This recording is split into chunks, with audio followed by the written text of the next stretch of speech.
bom dia para os senhores aí. Nós vamos dar início aí a esse seminário sobre certificação digital, avanços e entraves. A continuidade do Projeto Brasil aqui, ele era viabilizado pelo apoio de um conjunto de empresas aí que reconhece a importância do fórum.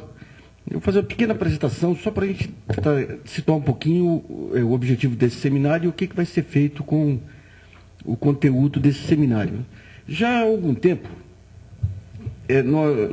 no Projeto Brasil, nós nos demos conta que hoje em dia você tem um país complexo, obviamente, bastante complexo, e um conhecimento difuso hoje que tem na sociedade, em diversos grupos de conhecimento, que a mídia, o sistema tradicional de cobertura jornalística tem muita dificuldade de buscar esse conhecimento. Então você tem vários temas hoje fundamentais para desenvolvimento do país, para a modernização do país, que acabam, ou os debates não sendo aprofundados, ou acabam vítimas aí de algum preconceito, ou de demora, ou de falta de cobrança e tudo mais, né? Já há algum tempo, aqui no Projeto Brasil, nós fizemos, aliás, antes de ter o Projeto Brasil, eu andei fazendo algumas experiências com esse conhecimento, o chamado conhecimento difuso, que era uma discussão sobre políticas de saúde, e na coluna que eu tinha na Folha, eu coloquei uma provocação com um e-mail, e daí no prazo de uma semana eu recebi uns 60 e-mails que permitiram fazer uma série de colunas, na época lá, que serviram de base depois para o então ministro José Serra começar a sua gestão. Quem que mandou esse material? Especialistas brasileiros de diversas partes do mundo, que simplesmente não eram procurados pela mídia, porque a mídia não sabe. Nós não temos condições de saber quem é que está surgindo, quem é que não está surgindo. Então, esses canais tradicionais de captação de informação ficaram obstruídos pela própria complexidade do país. Quer dizer, nos anos 80 era fácil saber quem era especialista em quê. Nos anos 90, isso foi diluindo, e hoje em dia você não tem assim, um centro especialista que congregue todos os especialistas de um determinado tema ou de outro tema. Então, até pela forma de produção da informação tradicional, que é a imprensa, você pega o pauteiro, define uma pauta, vai atrás do especialista, a imprensa ficou muito viciada nas chamadas fontes convencionais. Então, sempre você tem lá, a gente brinca aí, as fontes de permanente disponibilidade, né? Pau para toda obra. Qualquer coisa que você precisa, você vai lá, fala com ela está perto do telefone, te dá uma opinião, e com isso não vai se aprofundando a discussão.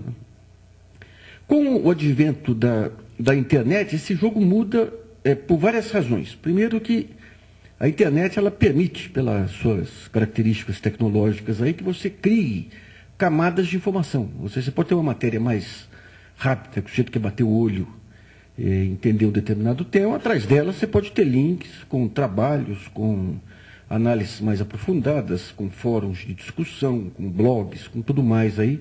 Todo esse aparato hoje que criou uma nova forma interativa aí de discutir problemas, né? E um segundo ponto muito relevante é que a internet, ela acaba ou muda aquela mediação que o jornalista faz entre a notícia e a divulgação. Então, hoje em dia, por exemplo, o que seria aqui uma cobertura convencional desse seminário? O jornalista vem, ouve informações ao longo de todo o dia, depois ele tem um espaço restrito para escrever. Então, ele seleciona alguns temas, sai a matéria com aqueles temas que ele selecionou, com a avaliação pessoal dele sobre a relevância ou não daqueles temas, e você tem 90% dos temas que ficam fora por falta de espaço. E o leitor não tem a menor ideia de quais foram os critérios que para privilegiar tal e tal tema e não outro. Por quê? Porque ele não tem acesso ao conjunto de informações. E como os temas, no caso de temas mais complexos, o que há é que você tem uma prioridade para aqueles temas de apelo mais popular, que em geral não são os mais relevantes. Então, com isso, a discussão fica muito superficial pela própria impossibilidade que você tem de uma redação de tratar de 20 temas, 30 temas diferentes, né? O que nós fizemos no Projeto Brasil? Nós começamos já há algum tempo atrás com um portal e com os seminários. O Projeto Brasil hoje ele tem um conjunto de instituições parceiras ou associadas. Na área acadêmica temos a CEPAL, que é ligada à ONU, temos a Unicamp, temos um Instituto de Economia da Universidade Federal do Rio de Janeiro, a Escola de Economia aqui da GV, a Fundação Nacional de Qualidade, e do lado de patrocinadores, nós temos empresas que, em geral, elas, além de terem uma visão estratégica mais apurada, elas têm um conjunto de informações que agregam também ao projeto. Você tem a Vale do Rio Doce, você tem a Suzano, você tem a Natura, você tem a Serasa, você tem um conjunto de empresas que participam das discussões trazendo informações também. Então, sempre que se vai começar uma discussão de um tema, você tem um seminário inicial, você tem depois uma reunião, um workshop do Projeto Brasil, onde você traz especialistas convidados e as pessoas que fazem parte, aí, digamos, desse grupo mais restrito de discussão. Daí você define uma pauta, o que nós vamos discutir ao longo aí de um determinado período sobre tal tema. Daí nessa pauta se define quais são os pontos essenciais. Daí você tem um seminário, esse seminário permite você acumular um conjunto adicional de informações e de nomes de especialistas e de enfoques que têm que ser abordados. Então, esse material ele vai para o site. Nós estamos a semana que vem já estreando um novo site, que é o site de comunidade. No site é colocado o que nós chamamos de um documento mestre, que é um resumo jornalístico sobre o que nós estamos discutindo. Então, o que é a certificação digital? É algo que a pessoa, em 10 minutos, lê e tem uma noção básica aí do que é o tema e quais são os pontos centrais de discussão. E a partir dos links ela vai para aprofundar a discussão e vai para outros trabalhos aí. No final desse seminário, que ele está sendo filmado também, as imagens vão ser editadas e colocadas em cada apresentação, junto com a apresentação dos palestrantes. Você identifica o que são tarefas críticas, ou seja, aqueles temas que demandam uma discussão mais aprofundada. E esses temas eles vão para o fórum de discussão. Então, no fórum de discussão, você começa a recolher informações e daí, junto com o blog, você chama o leitor para participar da discussão. Que pode ser o leitor que tem, digamos, aquela visão da pessoa física como consumidor, até o leitor especializado aí, que pode trazer enfoques diferentes. Então, no fórum de discussão, a gente privilegia aqueles pontos que não são consensuais. Então, você tem discussão, você tem posições antagônicas, você vai recebendo as informações, aquelas informações vão entrando no fórum de discussão, só que, em geral, esses fóruns são muito ricos para levantar enfoques e tudo mais, mas eles têm dois problemas, eles são muito desorganizados. Né? Você começa uma discussão, alguém fala A, o seguinte fala B e fala C, daí o terceiro questiona o C e você vai abrindo. Então, nos fóruns de discussão, no formato que nós colocamos aí, primeiro vai ser uma discussão estruturada. Ou seja, você identifica as tarefas críticas de discussão, faz um texto de introdução, nós vamos discutir esses pontos. Coloca os trabalhos de reforço aí que os leitores podem ler para participar, eles começam a discutir. Periodicamente, nós damos a chamada freada de arrumação. Ou seja, tem 2 dias de discussão, você entra com uma matéria e fala, pessoal, até agora, pelo que foi entendido, se discutiu, as conclusões são tais, tais e tais, e tem tais pontos em aberto, vamos tentar focar nisso. Então, sempre que houver lacunas, digamos, de informação e tudo mais, fazemos essa provocação e solicitamos mais informações dos leitores para completar aquele quadro lá. E, paralelamente é constituído um documento em wiki. Aí o pessoal mais familiarizado com a internet sabe que tem a Wikipédia, né, que é aquela enciclopédia que é feita colaborativamente aí, com uma tecnologia bem interessante. Então tem um documento wiki, que nós estamos chamando de WikiPB, onde os pontos centrais de informações, não de opiniões, mas de informações, eles vão estar colocados naquele wiki para servir, para consolidar, digamos, aquelas informações que vêm no fórum de discussão, não se perder no fórum de discussão e permitir a constituição aí de um conhecimento sistematizado e público também. Quer dizer, o site ele é aberto, agora a versão que está entrando no ar, a única exigência lá, a pessoa se cadastrar, tem um e-mail lá para poder receber informações e também para evitar invasão de fantasmas aí também. Né? E no caso de temas que demandem aí políticas públicas continuadas, digamos o seguinte, você tem aí, se conclui aí que a questão da certificação, faltam tais e tais providências do lado do governo, tais e tais providências do lado das secretarias de Fazenda, ou seja, o que for. Isso é transformado numa outra, através de uma outra ferramenta nossa, que é o painel de controle, em etapas com acompanhamento sistemático. A nossa ideia básica é que o jornalismo, aquela ideia convencional do jornalista ser o sujeito que vai até a fonte, pega a informação e leva para o leitor, está ultrapassada pelas novas tecnologias e pela complexidade hoje do mundo moderno, com essa avalanche de informações que cai diariamente aí na nossa cabeça. Então, o jornalista ele tem que aprender a trabalhar como um organizador, estruturador de informações. Então, todo o trabalho aqui vai ser estruturar essas informações que vem aqui, dar uma feição lógica e sistemática, utilizar ferramentas de acompanhamento para poder cobrar as políticas públicas, que é um outro problema sério, né? Aqui no Brasil só vira notícia aquela política pública depois que falhou. Um governo anuncia uma determinada política pública, daí leva anos, aí morre, todo mundo esquece, aí, daí num determinado momento dá uma crise qualquer aí, daí volta a notícia, fica 2 dias, 3 dias como manchete, depois desaparece de novo. Dentro dessa característica nova aí, dessas ferramentas novas do Projeto Brasil, nós vamos pegar as principais políticas públicas aí e transformar em tarefas mesmo, como um project aí, esses programas de engenharia. Então, cada item relevante lá, você vai ter o responsável e você vai cobrar da autoridade o prazo. Então, o prazo é X. A partir do momento que deu o prazo, você tem um link lá para uma página onde todas as matérias que saírem sobre o tema vão estar naquela página. E, periodicamente, os nossos repórteres vão atrás aí para dar um balanço, quando estiver vencendo o prazo lá, em que pé que está isso aí. Então, a partir dessa visão aí, você passa a ser efetivamente ter ferramentas profissionais de acompanhamento aí de promessas de governo, de políticas públicas e de tudo mais também, né? Nós temos essa parceria com o Portal IG, que deu uma visibilidade grande para o projeto.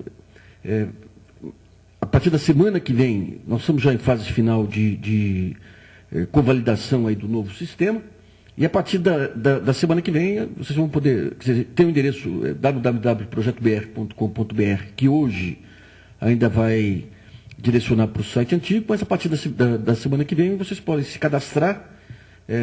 Cada pessoa cadastrada vai ter a sua própria área lá, vai poder fazer upload, pode constituir um grupo, por exemplo, criar uma comunidade. Então, digamos, você tem lá em certificação, tem um grupo X que trabalha, que estuda em conjunto o tema aí. Então, as pessoas podem entrar criar um subgrupo lá. Então, cada vez que entra, digamos, alguém daquele grupo, levando informações, trabalhos ou análises, é caracterizado como sendo daquele grupo lá, né? E cada uma dessas discussões vai levar a um objetivo final. Quer dizer, você pega a certificação, é algo que vai sempre estar aprimorado, mas você vai ter objetivos, vai ter algumas datas de corte que vão ser perseguidas para você estabelecer prazos, estabelecer responsabilidades e tudo mais aí. O Projeto Brasil está entrando, esse é o 42º Fórum, quer dizer, nós estamos hoje com um estoque de trabalhos aí sobre os mais diversos temas do país, talvez o mais amplo que se tenha hoje aí. Nós temos desde segurança pública, políticas sociais, modelo energético. Por exemplo, esse modelo energético da ministra Dilma, a primeira discussão que teve sobre o tema foi dentro do Projeto Brasil. Ela tinha uma ideia um pouco desarrumada aí sobre como fazer a adaptação do modelo. Daí você junta todas as pontas lá, de grandes consumidores, pequenos consumidores, geradores, distribuidores e tudo mais, discute, levanta aquele conjunto de informações. Como você não tem ligação aqui nem política, nem setorial, se faz esse trabalho jornalístico de levantar todas as pontas, e a partir do levantamento de todas as pontas, cada qual vem defender o seu peixe, mas da soma dessas defesas se dá uma visão conjunta de quais são os problemas, empecilhos, oportunidades de cada projeto de política pública. Agora, no dia 4 e 5, vai ter o primeiro summit de etanol, aí vem personalidades do mundo inteiro aí, e o Projeto Brasil ele foi escolhido para ser o órgão oficial, digamos, das discussões internas do Summit, mostrando que esse modelo de discussão aberta, usando ferramentas de internet, ele está começando a pegar, e porque a internet ela te dá um ferramental que é único aí, né? Até agora ele está sendo muito mais conhecido pela rapidez da informação, mas isso é um ângulo da internet, né? A internet dá muito mais que isso, dá possibilidade de bibliotecas virtuais, que é o caso do Projeto Brasil, fóruns de discussão e tudo mais. E é esse conjunto de ferramentas que nós vamos tentar utilizar aí para tornar o que nós estamos chamando de a primeira plataforma aberta de discussão de políticas públicas. E com a interação, não tem mentira, sabe? A interação, você joga uma informação, se tiver questionamento, vem o leitor, joga argumento, é briga de argumento, contra-argumento, e os princípios que nós estamos trabalhando é transparência absoluta, quer dizer, os argumentos são expostos, quem não tiver argumento para se contrapor ao argumento contrário lá, fica falando sozinho. Nós já fizemos esse teste aí o ano passado com a transposição do São Francisco. Vamos refazer agora esse teste. É uma discussão complexa, daí pegamos um conjunto grande de partes envolvidas, desde o ministro Ciro Gomes, que era a favor da transposição, o pessoal do Comitê da Bacia do São Francisco, contra, governos a favor, governos contra, especialistas a favor e contra, e abrimos uma discussão e pedimos para cada qual colocar um especialista acompanhando as discussões para rebater o que dizia o lado contrário aí. Então, por aí você percebe o poder fulminante desse tipo de veículo e quando você tem o confronto aberto aí de ideias. Então, o Ministério soltava uma informação que o custo de transposição vai ser X. De repente entrava lá o cheiro da FEA de Ribeirão, que nós nem sabíamos que estava discutindo o tema, e apresenta um estudo completo lá mostrando que o valor era 3 vezes maior. Daí o Ministério mostra que você tem, digamos lá, os açudes lá no Nordeste que tem que ficar com uma reserva de água. Então, se tiver garantia de água, aquela reserva pode ser utilizada e é ganho. Daí você tem um outro técnico que mostra que o que você perde na evaporação no caminho é maior do que aquele ganho. Daí falam que vai levar água para o sujeito que não tem água. Daí um outro estudo mostra que essa água tem que ser tratada. Então, aquele custo que eles estão colocando é da água não tratada. E um outro estudo mostra que com aquele acréscimo de água, se não tiver um investimento similar em saneamento, você está exposto aí a um conjunto de doenças terríveis. E um outro estudo mostra que com a irrigação lá, você está sujeito a criar uma devastação, uma desertificação em toda a área por conta de tais características. Então você vai juntando as informações, e quem que manda as informações? Esse conjunto de leitores que está vendo lá, fala, olha, eu tenho mais uma informação aqui. Então é muito instrutivo e divertido até, porque você ligava lá para o Ministério da Integração, fala, olha, tem um trabalho aqui do Banco Mundial condenando o projeto. Ah, não, esse trabalho foi feito por um técnico aí que é ligado ao ACM. Ué, mas o nome dele é inglês. Ah, não, esse foi um outro trabalho feito por um inglês que não tem conhecimento da realidade brasileira. Então, não tem jeito, você não pode desqualificar todos os trabalhos, né? Porque o trabalho está lá, você tem que mostrar o argumento. Daí, lá para as tantas, você não tinha um documento que defendesse tecnicamente o projeto de transposição. E ficava patente aqui, 20 documentos aqui condenando, nenhum defendendo. Só, digamos, informações esparsas. Por exemplo, o ministro Ciro falava, não, mas isso aí nós vamos ter um ganho energético, porque a água sobe, quando ela desce, vai poder ter turbinas lá que vão gerar X de eletricidade. Daí vem um chato lá que fala, mas para a água subir você vai gastar X mais Y de eletricidade. Então não tem jeito, você vai jogando aquele monte de balãozinho e o leitor vem e atira em cada balãozinho por um. Daí eles apresentaram finalmente o EIA-RIMA, que é esse estudo de impacto ambiental do IBAMA, o primeiro documento consolidado de defesa, aí no caso do ponto de vista ambiental, do projeto. Quando você lê o EIA-RIMA, você entra em pânico. O EIA-RIMA fala, olha, tem risco, se não tiver saneamento, de tais epidemias. Então, qual a recomendação? Vigilância. Isso não é recomendação. Sabe? Se eu passar pela Paulista lá, ou pela Boca lá de madrugada, eu corro o risco de ser assaltado. Qual a recomendação? Vigilância, olhe para os lados. Daí, se tiver tal e tal coisa, tais espécies vão desaparecer, tais espécies vão desaparecer, mas o problema principal é que o lençol freático vai acontecer assim, assado. Recomendação, vigilância, acompanhamento. Então é muito interessante que daí você vai, primeiro, desmistificando esses pontos, e é um aprendizado mútuo aí. O jornalista vai lá, pega um conjunto de informações, joga lá, daí vem uma fonte, rebate aqui, vem o leitor, rebate ali, e de repente você tem uma indagação que você nem pensou, ou até uma maneira distorcida de ver a questão, vem o leitor, joga aquela informação que você acha que estava clara e não está. Então, digamos, essa interação é campeã. E isso que nós pretendemos fazer aqui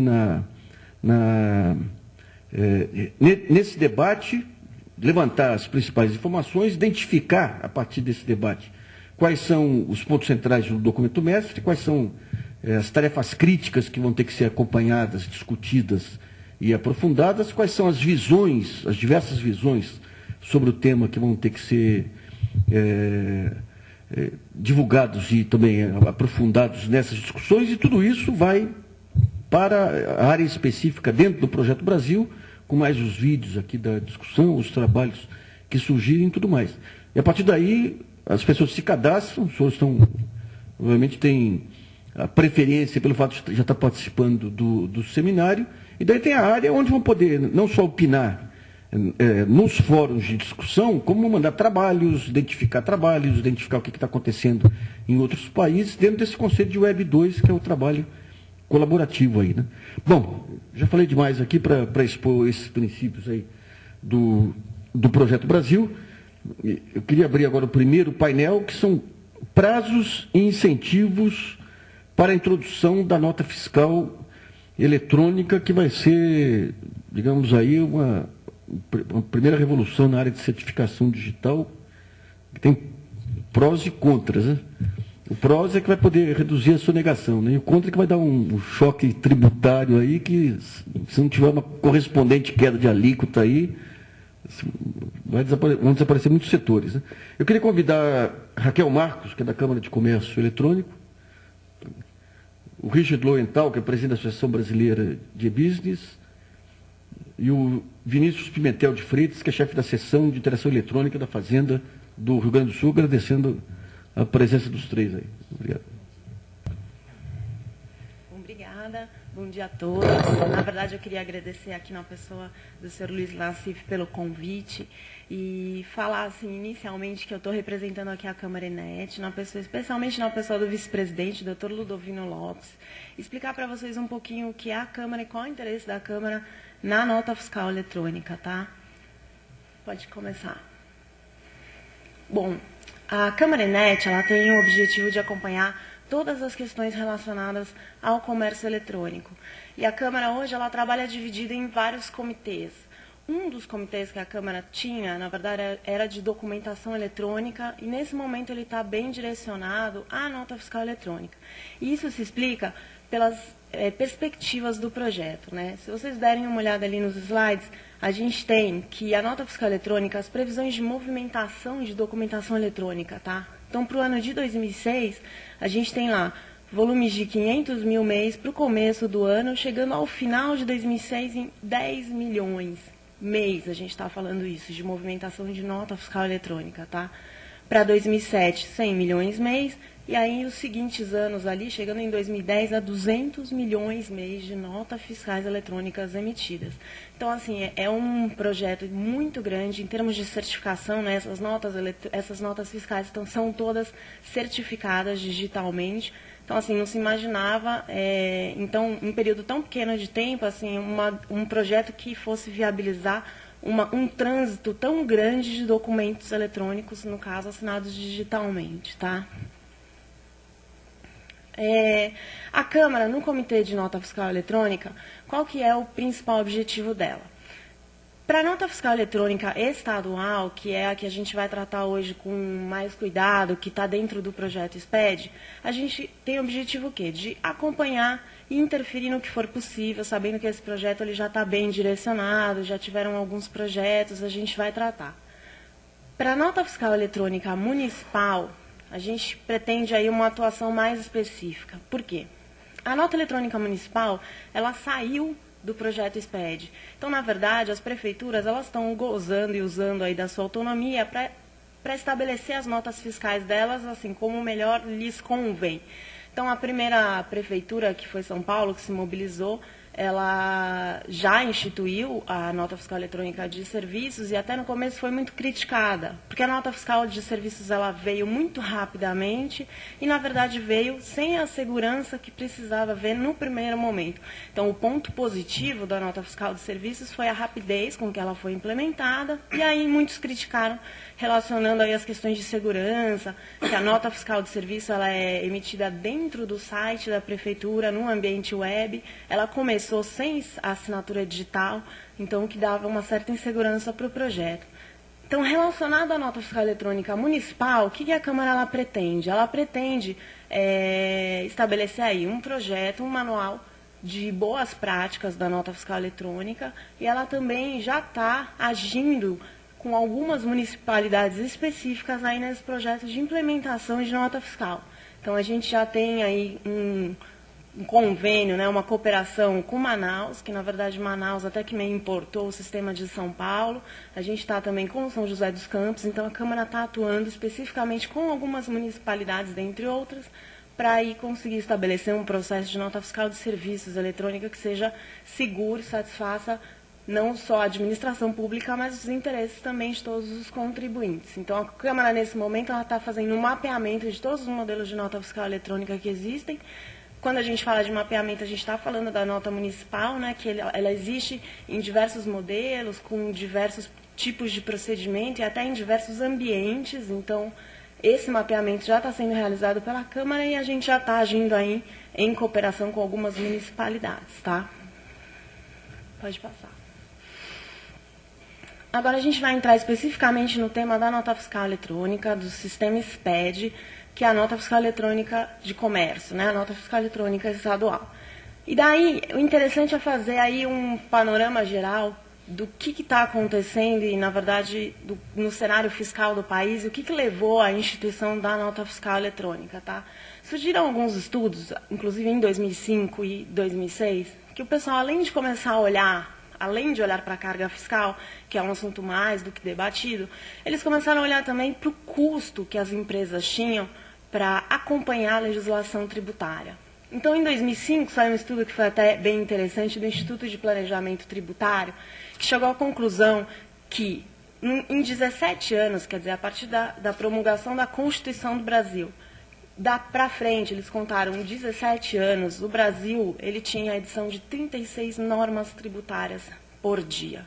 Isso dava 1,5 nota por hora. Esse estudo ele englobou 17 anos, né, como eu disse, e foi um estudo que assustou porque, na verdade, ninguém nunca tinha feito essa conta ou aproximado essa conta. O estudo é de 2005, mas ele é interessante para tentar trazer para vocês a grande complexidade que a gente tem no Brasil relacionada aí a procedimentos fiscais, não só a arrecadação, mas aos procedimentos que os contribuintes têm que fazer para conseguir aí cumprir as suas obrigações tributárias. Pode passar. Um outro estudo feito em 96, que foi divulgado pela Gazeta Mercantil, que foi feito ali pelo DOCS Inteligência Fiscal, revelou que, para a maioria das empresas, o chamado custo de conformidade à tributação, que são os gastos que as empresas têm para atender às exigências do fisco, correspondem a 1% do faturamento anual da firma. Então, quer dizer, as empresas em geral, além de estarem assustadas com a carga fiscal em si, elas começaram também a fazer contas do quanto se gastava para as empresas estarem aí em conformidade com a legislação fiscal no Brasil. Pode passar. Nesse cenário, o que percebeu-se é que começaram-se uma série de projetos no sentido de buscar o quê? Uniformização. E essa uniformização em âmbito nacional, quer dizer, o ICMS é uma das grandes discussões, a questão da guerra fiscal, mas até quem usufrui da guerra fiscal começou a perceber que a guerra já não está mais se pagando, porque são tantas obrigações acessórias, são tantos os procedimentos e tantas autuações decorrentes de erros de procedimento, de prazos de recolhimento, que as empresas começaram a perceber que isso não valia a pena. E o governo, do seu lado, começou uma série de iniciativas de nacionalização, de uniformização de procedimentos procedimentos, tá?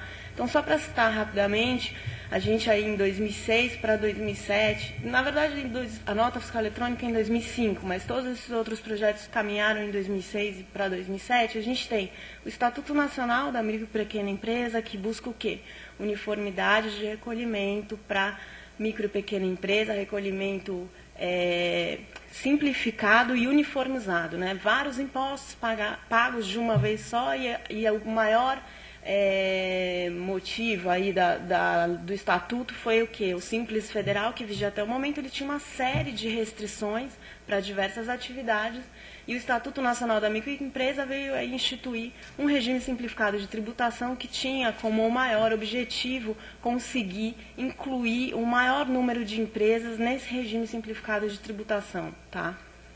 A gente tem 2 projetos em andamento que vão ser até objetos acho que da palestra no segundo ou terceiro painel, que é o projeto de reforma tributária. A gente tinha um projeto de reforma tributária lá de 2005 que foi completamente abandonado. Agora estamos trabalhando com 2 novos projetos, na verdade, que trata do IVA federal, que é o quê? A junção do IPI, PIS, COFINS e CID combustível, e o IVA estadual, substituição do ICMS por um novo imposto uniformizado nacionalmente, com possibilidade de inclusão do ISS também nesse projeto, mas a inclusão do ICMS, ela do ISS, na verdade, desculpem, no projeto, ela é um pouco mais discutida, porque a gente não consegue nem tocar a reforma discutindo só entre estados. Então, se você colocar o ISS, juntar os municípios nesse projeto, você vai ter que ter aí uniformidade de entendimento, não só entre todos os estados do Brasil, mas entre todos os municípios do Brasil. Então, nesse momento, a reforma está sendo tratada só com o ISS, dando aí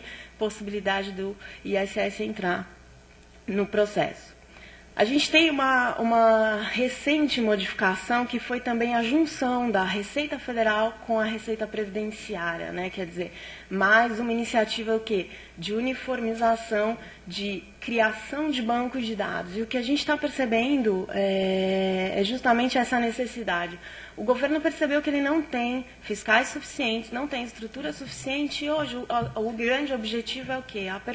Aperfeiçoamento tecnológico, criação de grandes bancos de dados que trabalhem aí em favor do contribuinte na questão de simplificação e em favor do governo na questão de controle de arrecadação. Então, assim, em 2 de maio já começou a funcionar a Receita Federal unificada com a Previdência Social. Então, a partir de agora, um fiscal que seja da Receita Federal, ele vai poder também entrar na sua empresa e olhar números previdenciários e, enfim, conferir toda essa questão de arrecadação. E, por fim, o assunto aí que nos interessa é o SPED e a nota fiscal eletrônica. Pode passar. O SPED, na verdade, é um Sistema Público de Escrituração Digital. Esse é o próprio slide da Secretaria da Receita Federal, que mostra para vocês que assim, a nota fiscal é o primeiro passo de um projeto absolutamente maior. Na verdade, pretende-se que todos esses documentos que vocês estão vendo no slide são documentos contábeis e financeiros, além de fiscais, eles sejam todos digitalmente armazenados, né? Então, a gente está falando de tornar tudo isso digital, eletrônico, e ali só uma menção com relação ao ISS. O ISS está fora do SPED. Na verdade, o objetivo inicial do projeto era incluir também o ISS, que é dos municípios, mas como eu disse no começo da palestra, os municípios aí eles usaram da sua autonomia e implementaram suas próprias notas fiscais eletrônicas, que nada tem a ver com esse projeto que a gente está tratando aqui, que é só de cunho estadual. Pode passar. Bom, para falar um pouquinho do status do projeto da nota fiscal eletrônica, nós tivemos, na verdade, 2 fases, né? O projeto piloto, na primeira fase, ele foi voluntário, ele incluiu 19 empresas, 6 secretarias de fazenda, e as empresas que entraram nesse projeto, na verdade, elas tinham um compromisso de emissão de nota fiscal eletrônica a partir de abril de 2006. Então, hoje, nós já temos empresas que participaram aí da primeira fase que já emitem só notas fiscais eletrônicas, tá? Não tem mais emissão de nota fiscal em papel. Nós estamos agora na segunda fase. A segunda fase, ela também foi uma fase voluntária, tá? As empresas que se voluntariaram. E a gente tem aí 50 empresas participando dessa segunda fase. Qual foi a ideia e, na verdade, qual é a ideia de capilaridade do sistema de nota fiscal eletrônica? Na verdade, não se pretendia inicialmente que fosse um processo obrigatório, mas eles querem que exista uma capilaridade do sistema no seguinte sentido. Então, a primeira fase, eles escolheram 19 empresas, e para a segunda, eles já deram preferências ao quê?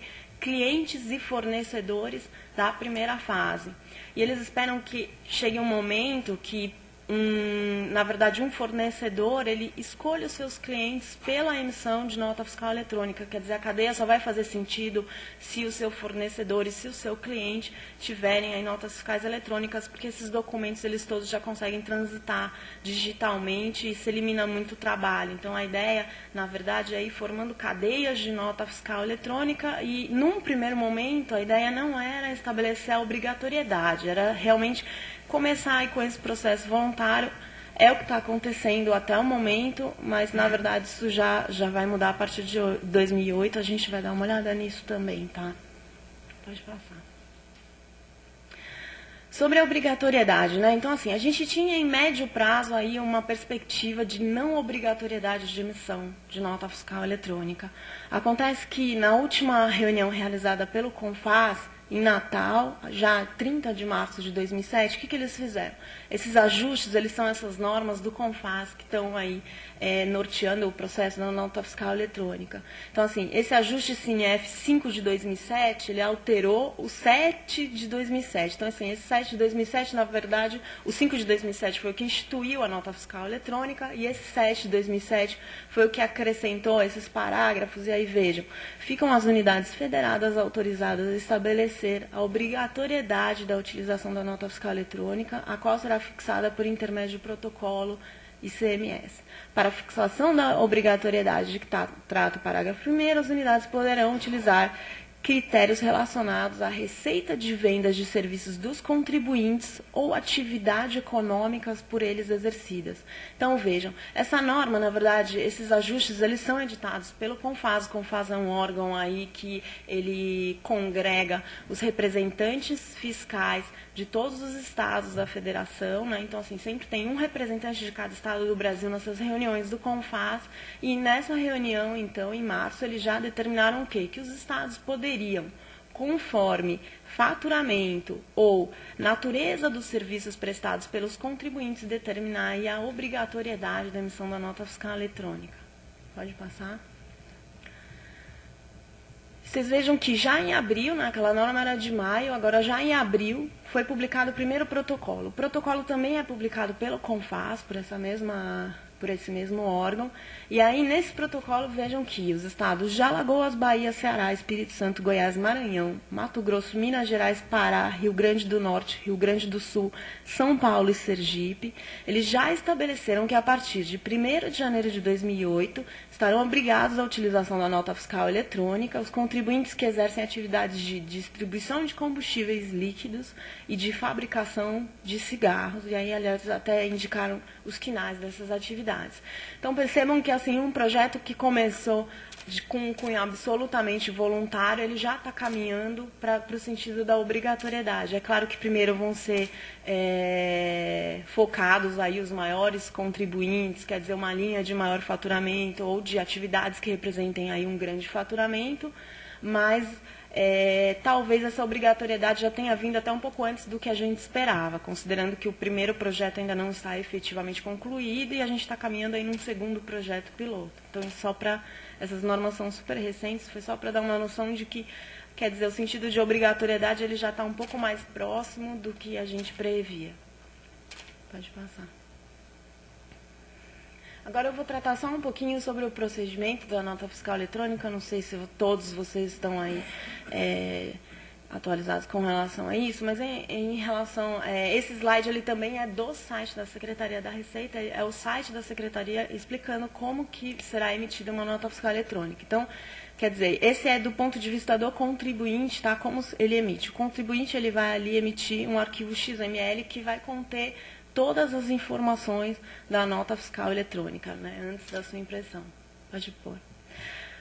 Nesse arquivo, ele vai ser gerado uma chave de acesso, quer dizer, é uma chave numérica que vai permitir o acesso posterior dessa nota e de todos os dados da nota fiscal eletrônica. É através dessa chave, inclusive, que nos postos fiscais de fronteira, eles estão dizendo que vai diminuir o tempo dos caminhões nos postos fiscais de fronteira, justamente porque vai ter um leitor óptico que vai ler essa chave e a nota fiscal ela vai conseguir ser acessada com rapidez também já nos postos fiscais de fronteira. Pode passar.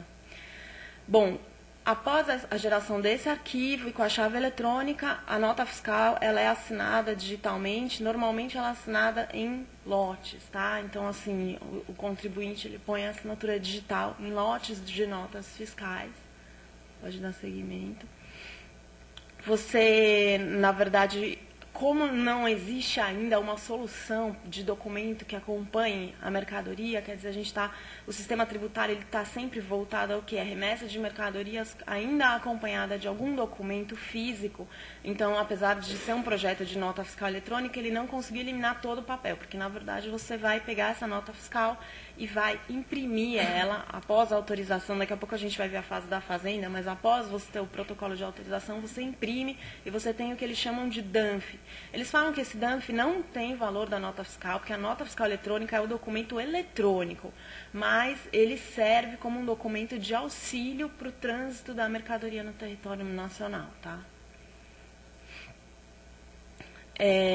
O DANF, enquanto ele for impresso, na verdade, se ele for impresso antes da Secretaria da Fazenda receber e voltar, ele não vai ter validade. Quer dizer, a validade do documento ele é válido digitalmente. Ele vai ter validade a partir do momento que ele for, o contribuinte, quando ele remete, ele recebe um protocolo, na verdade, que é o que faz uma primeira validação.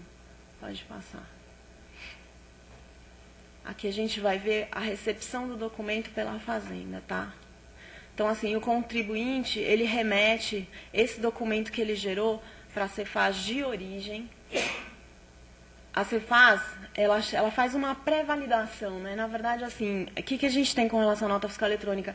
Nesse momento de pré-validação, o que ela faz? Ela verifica a origem do arquivo, a assinatura digital do contribuinte, registro fiscal, habilitação e unicidade da numeração da nota fiscal eletrônica. Quer dizer, é um controle prévio. Na verdade, esse controle prévio, além da questão da assinatura digital, ele vê assim, se um campo numérico não foi escrito com letra, um campo que só comporta letra, não foi escrito com números. Então, assim, essa primeira validação é uma validação formal da nota, tá?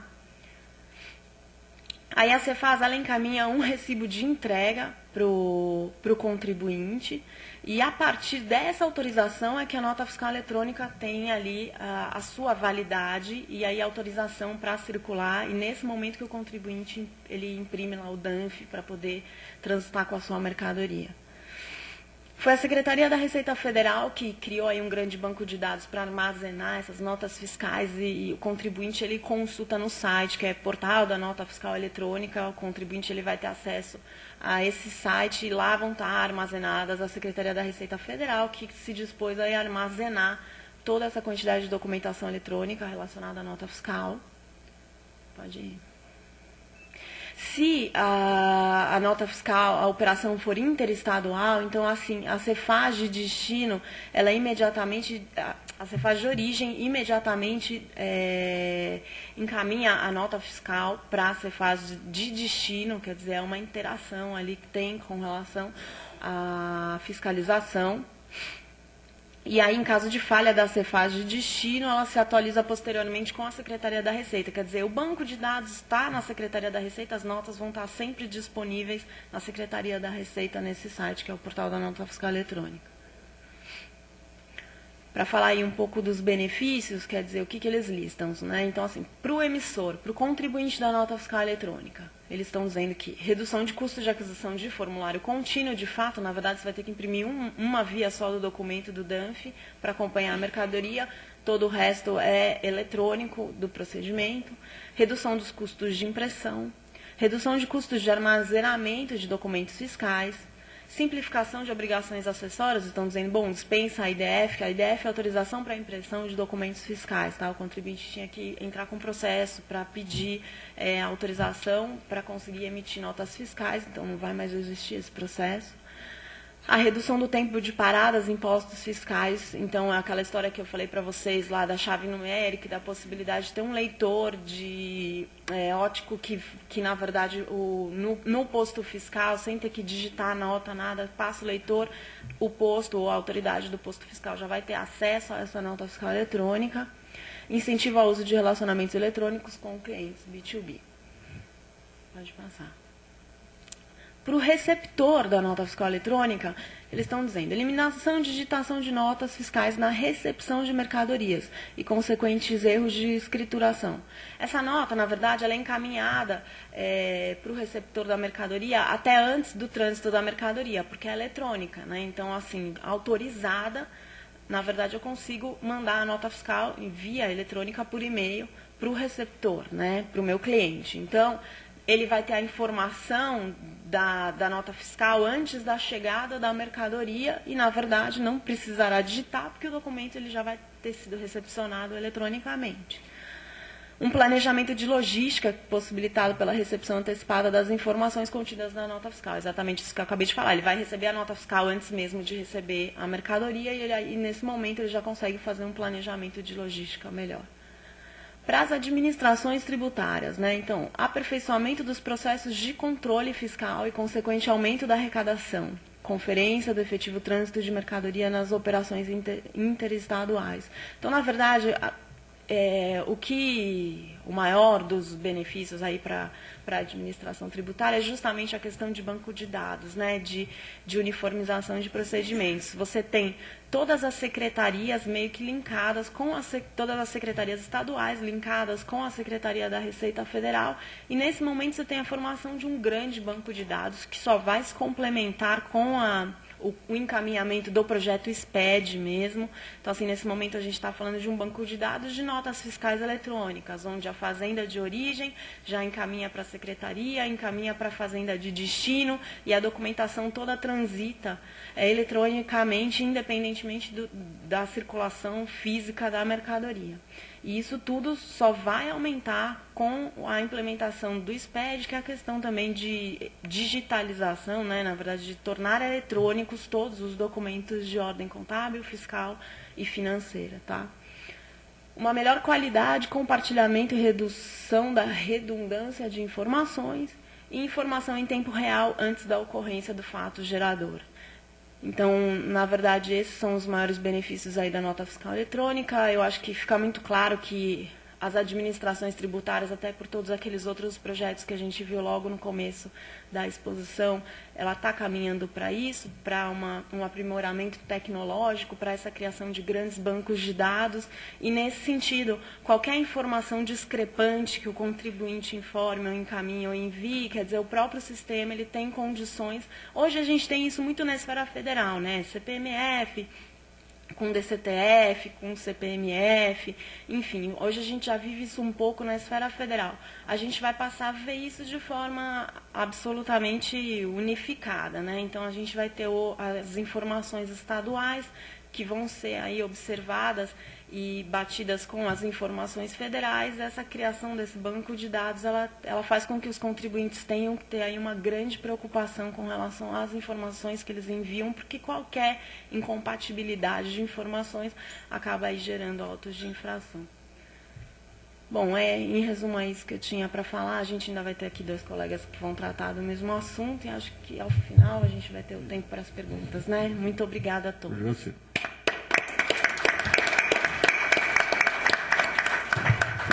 Bom, passo a palavra agora ao Richard Lowenthal, que é presidente da Associação Brasileira de Business. Aliás, eu só pediria também um pouquinho para a Raquel, para explicar direitinho o que é a Câmara e a Associação, para pessoas que eventualmente não são do meio, ter uma ideia do que é cada organização aí. Então, na verdade, a Câmara Enet, ela está hoje trabalhando com as questões mais relevantes do comércio eletrônico. Então, assim, a Câmara tem uma preocupação em conseguir aí captar as principais questões, ela também promove dentro da Câmara, ela dividiu aí todos os assuntos. Você tem comitê de varejo relacionado à questão de documentação eletrônica, tem o comitê de certificação digital, tem o comitê da nota fiscal eletrônica, tem o comitê jurídico, que trata de questões jurídicas relacionadas ao comércio eletrônico. Todos esses comitês, eles têm diversos... Enfim, para você participar dos comitês, você tem que se associar à Câmara Enet. E aí, os comitês, eles trabalham com reuniões mensais. E nesses comitês, especificamente, a gente acaba discutindo temas de interesse do comércio eletrônico. Mas quem são os associados da Câmara? São só empresas, não, entes são públicos? Empresas, escritórios, entes públicos. A gente tem o Serasa, tem a Certsign, tem uma série de colegas que, todos que tiverem interesse nas questões relacionadas ao comércio eletrônico. Tá. E a Associação Brasileira de Business? Bom dia. Primeiramente, agradecer o convite, ficamos honrados. Meu nome é Richard, eu represento a Associação Brasileira de Business. E explicando, então, rapidamente, a Associação Brasileira de Business, na verdade, ela lida muito mais com indústrias, né? Ela foi criada num momento em que, por um lado, a gente tinha as empresas.com surgindo, evoluindo, lidando com o consumidor, com publicidade online, com comércio eletrônico dirigido. E no nosso caso, na verdade, a gente surgiu para discutir a questão mais do B2B, ou seja, as empresas que vendem aço, que vendem carro, que vendem peças, que vendem papel, empresas químicas, né? Que estavam começando a discutir questões de troca de documentos eletrônicos, a evolução de padronizações eletrônicas. Obviamente, os objetivos são muito parecidos, né, de promover o desenvolvimento dos negócios eletrônicos no Brasil. Mas a gente vem tratando muito mais a questão do B2B, das empresas que vêm relacionando com outras empresas, e muito mais a questão de gestão de processos, né? E a Câmara vem fazendo um trabalho excelente, principalmente na questão do desenvolvimento da inclusão digital no Brasil, né? Questões jurídicas, questões principalmente ligadas às empresas, de alguma forma tem algum vínculo com o comércio eletrônico, as lojas, as empresas de publicidade, por aí vai, né? Então, é um pouquinho dessa distinção. A associação está mudando um pouco de figura, ela está, na verdade, diversificando um pouco mais. Dentro das nossas ações, existe um conjunto de iniciativas que vêm sendo desenvolvidas, não só no âmbito eletrônico, mas tudo que rege a gestão de processos para isso, né? Então, a gente começa com compras, né? Então a gente tem uma série de ações ligadas a compras, incluindo compras eletrônicas, gestão de relacionamento com fornecedores, a parte de sourcing, né? De desenvolvimento de mercados, de fornecedores, passando depois por supply chain, que é a área que a gente cuida de logística, depois a área de vendas e marketing, ligado principalmente à questão de gestão de processos. Na área de vendas, a parte de automação de forças de vendas através de dispositivos móveis, né, a área de mobile, que a gente vem desenvolvendo bastante no mercado nacional através de uma série de ações, e a área de marketing, através de dois principais núcleos, um de inteligência de mercado, que inclusive vai receber um instituto próprio para isso, e o outro de marketing digital. Tá? Então, basicamente, eu vou mostrar um pouquinho, poder passar já para o próximo slide, que é exatamente o que a gente está mostrando aqui, né? Então, a associação, ela hoje cuida de assuntos ligados a relações com fornecedores, integração e excelência operacional, gestão logística, né, que entra a questão do supply chain, e relações com clientes e consumidores. Ou seja, a ideia é usar toda a relação com cadeia, explorando cada um desses pontos, desses elos, através de ações específicas.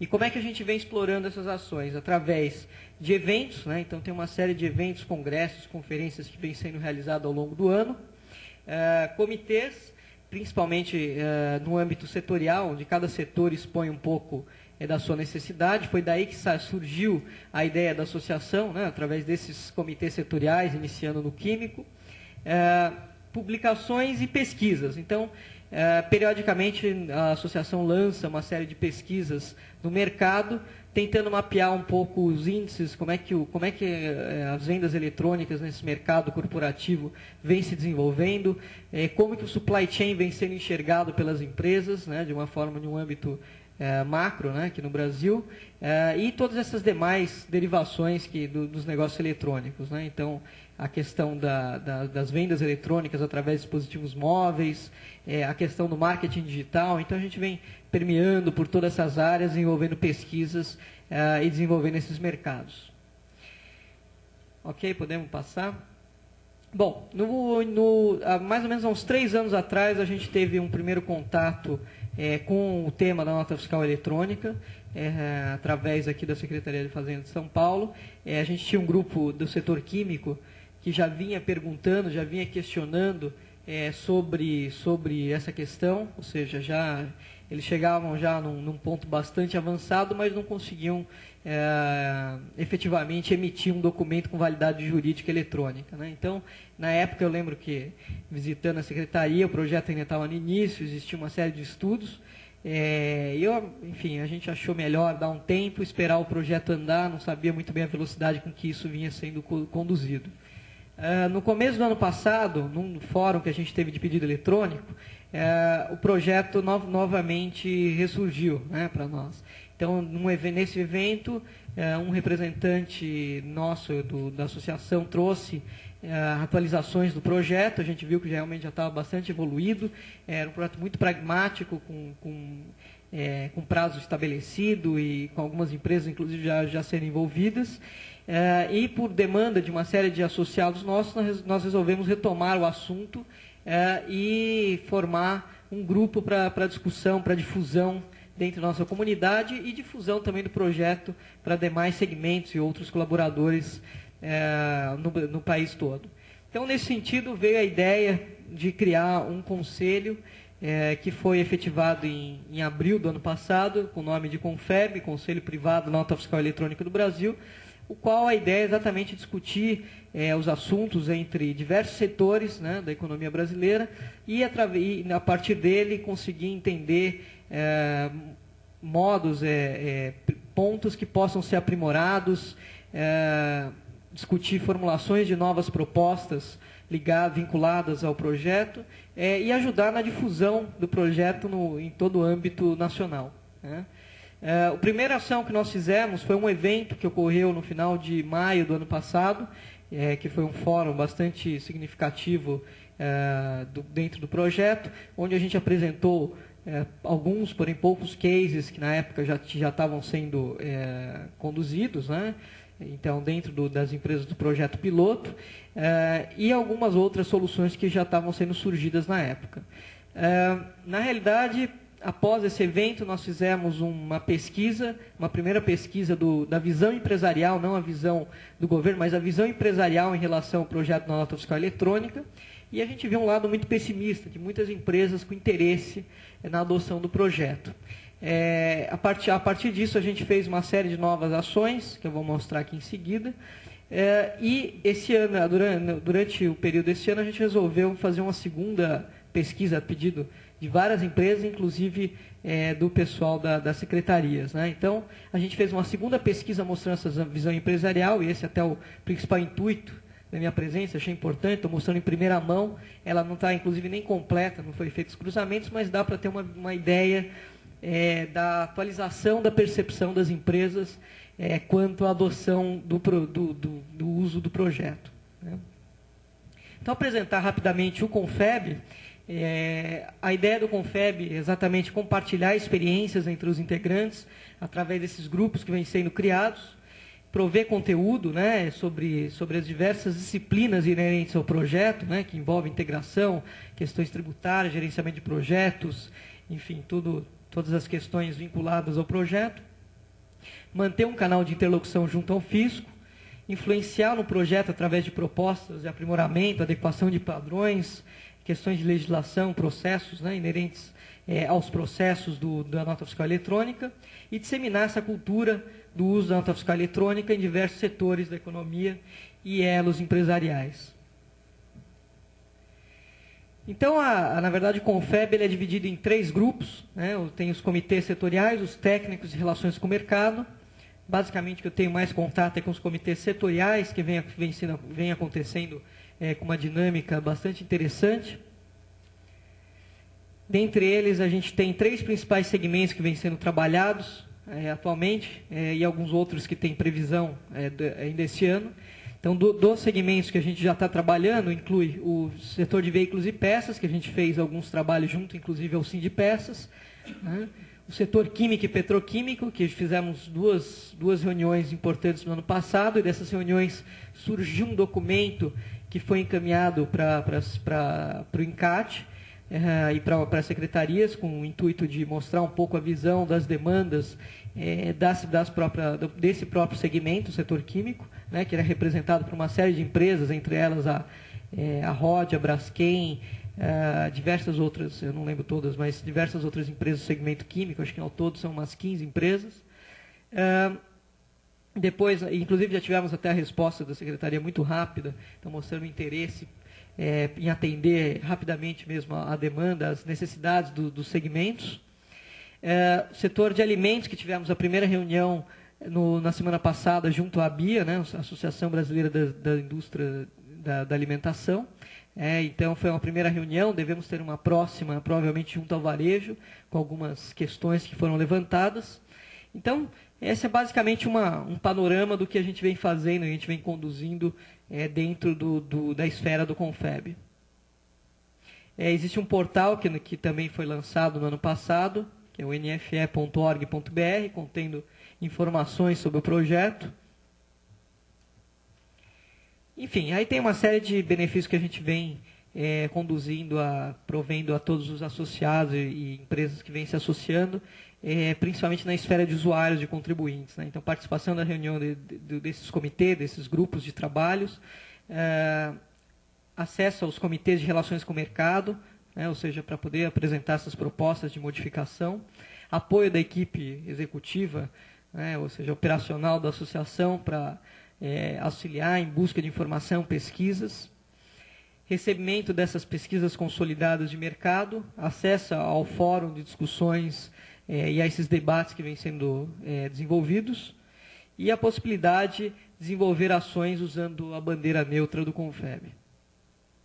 Ok, bom, agora eu vou entrar então na pesquisa propriamente dita, que mostra a visão empresarial, e eu acho que é interessante vocês verem, que é uma percepção do mercado em relação ao uso, uma percepção efetiva, né? Quer dizer, a gente vê bastante coisa otimista sobre o projeto, mas a ideia dessa pesquisa veio exatamente porque muitas vezes a gente conversando com as empresas, a gente percebe, não, quando você vai de fato implantar esse projeto na sua empresa, né?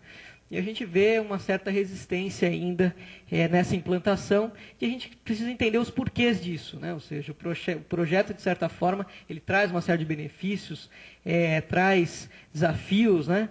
E é interessante entender por que as empresas, elas hoje, ainda nem todas elas têm esse interesse imediato de implantação. Coisa que a gente imaginava no ano passado que seria um pouco mais rápida, né, principalmente aqui em São Paulo.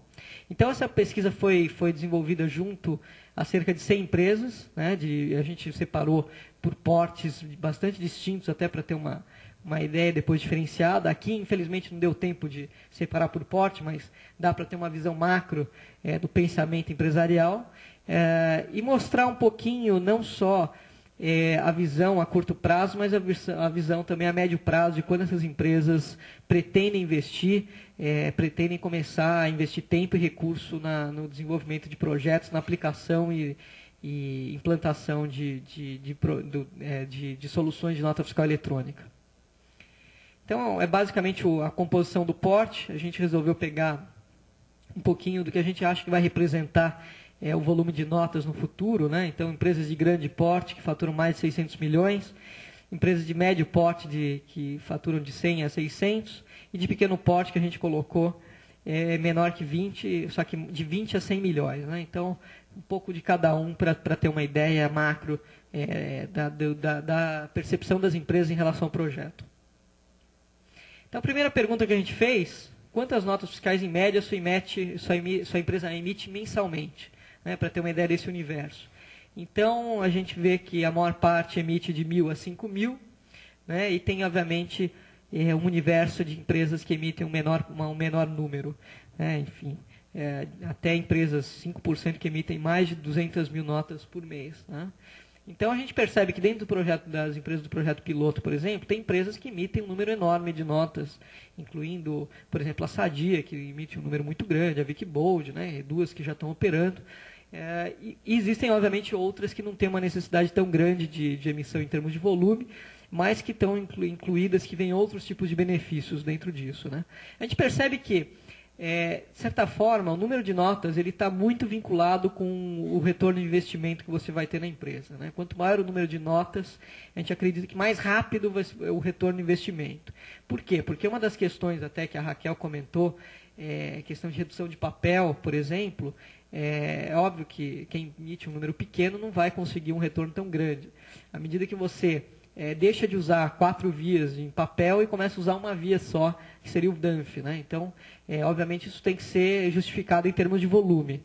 Outra questão é espaço de armazenagem, né? Ou seja, para você diminuir, conseguir reduzir custos através de espaço de armazenagem, você tem que ter um número muito significativo de notas, enfim, guardadas, armazenadas na empresa. Né? Então, é mais ou menos isso que a gente está perguntando aqui em seguida. Né? Então, antes a gente perguntou como é que você classifica o conhecimento atual sobre a nota fiscal eletrônica. Né? Então, muita gente acha, não, legal, todo mundo já conhece, e o projeto teve uma difusão bastante interessante a nível nacional, mas a gente percebe que ainda 48% dos entrevistados consideram seu conhecimento insuficiente em relação à questão da nota fiscal eletrônica. Né? Depois, 40% já acredita ter um conhecimento adequado e 12% só se considera como um conhecedor avançado do projeto.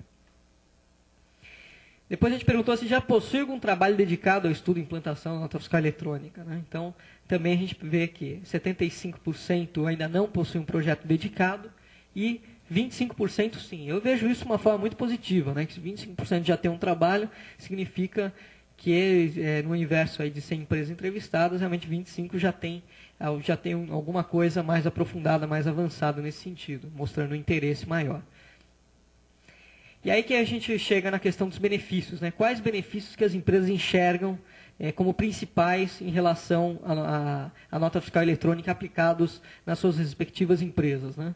Então, realmente, em primeiro veio a questão da redução de custos. Né? A gente numerou os principais: redução de custos de impressão e aquisição de papel, né? Onde 71% aproximadamente das pessoas que participaram acredita que seja um benefício importante. Depois a gente obviamente incluiu todos os tipos de benefícios, não só como a empresa no papel de emissora, mas também a empresa no papel de receptora. Né? Então, redução dos erros de escrituração devido a erros de digitação, que é um benefício principalmente para quem está recebendo a nota. Eliminação da digitação da nota fiscal na recepção, também na questão da recepção da nota. Depois algumas coisas que evoluíram em relação ao ano passado, que esse item não foi muito cogitado, porque acho que teve 5% de pessoas que colocaram esse item no ano passado, e esse ano já tem uma representação muito maior, que é a questão do desenvolvimento de uma maior padronização na troca de documentos eletrônicos B2B.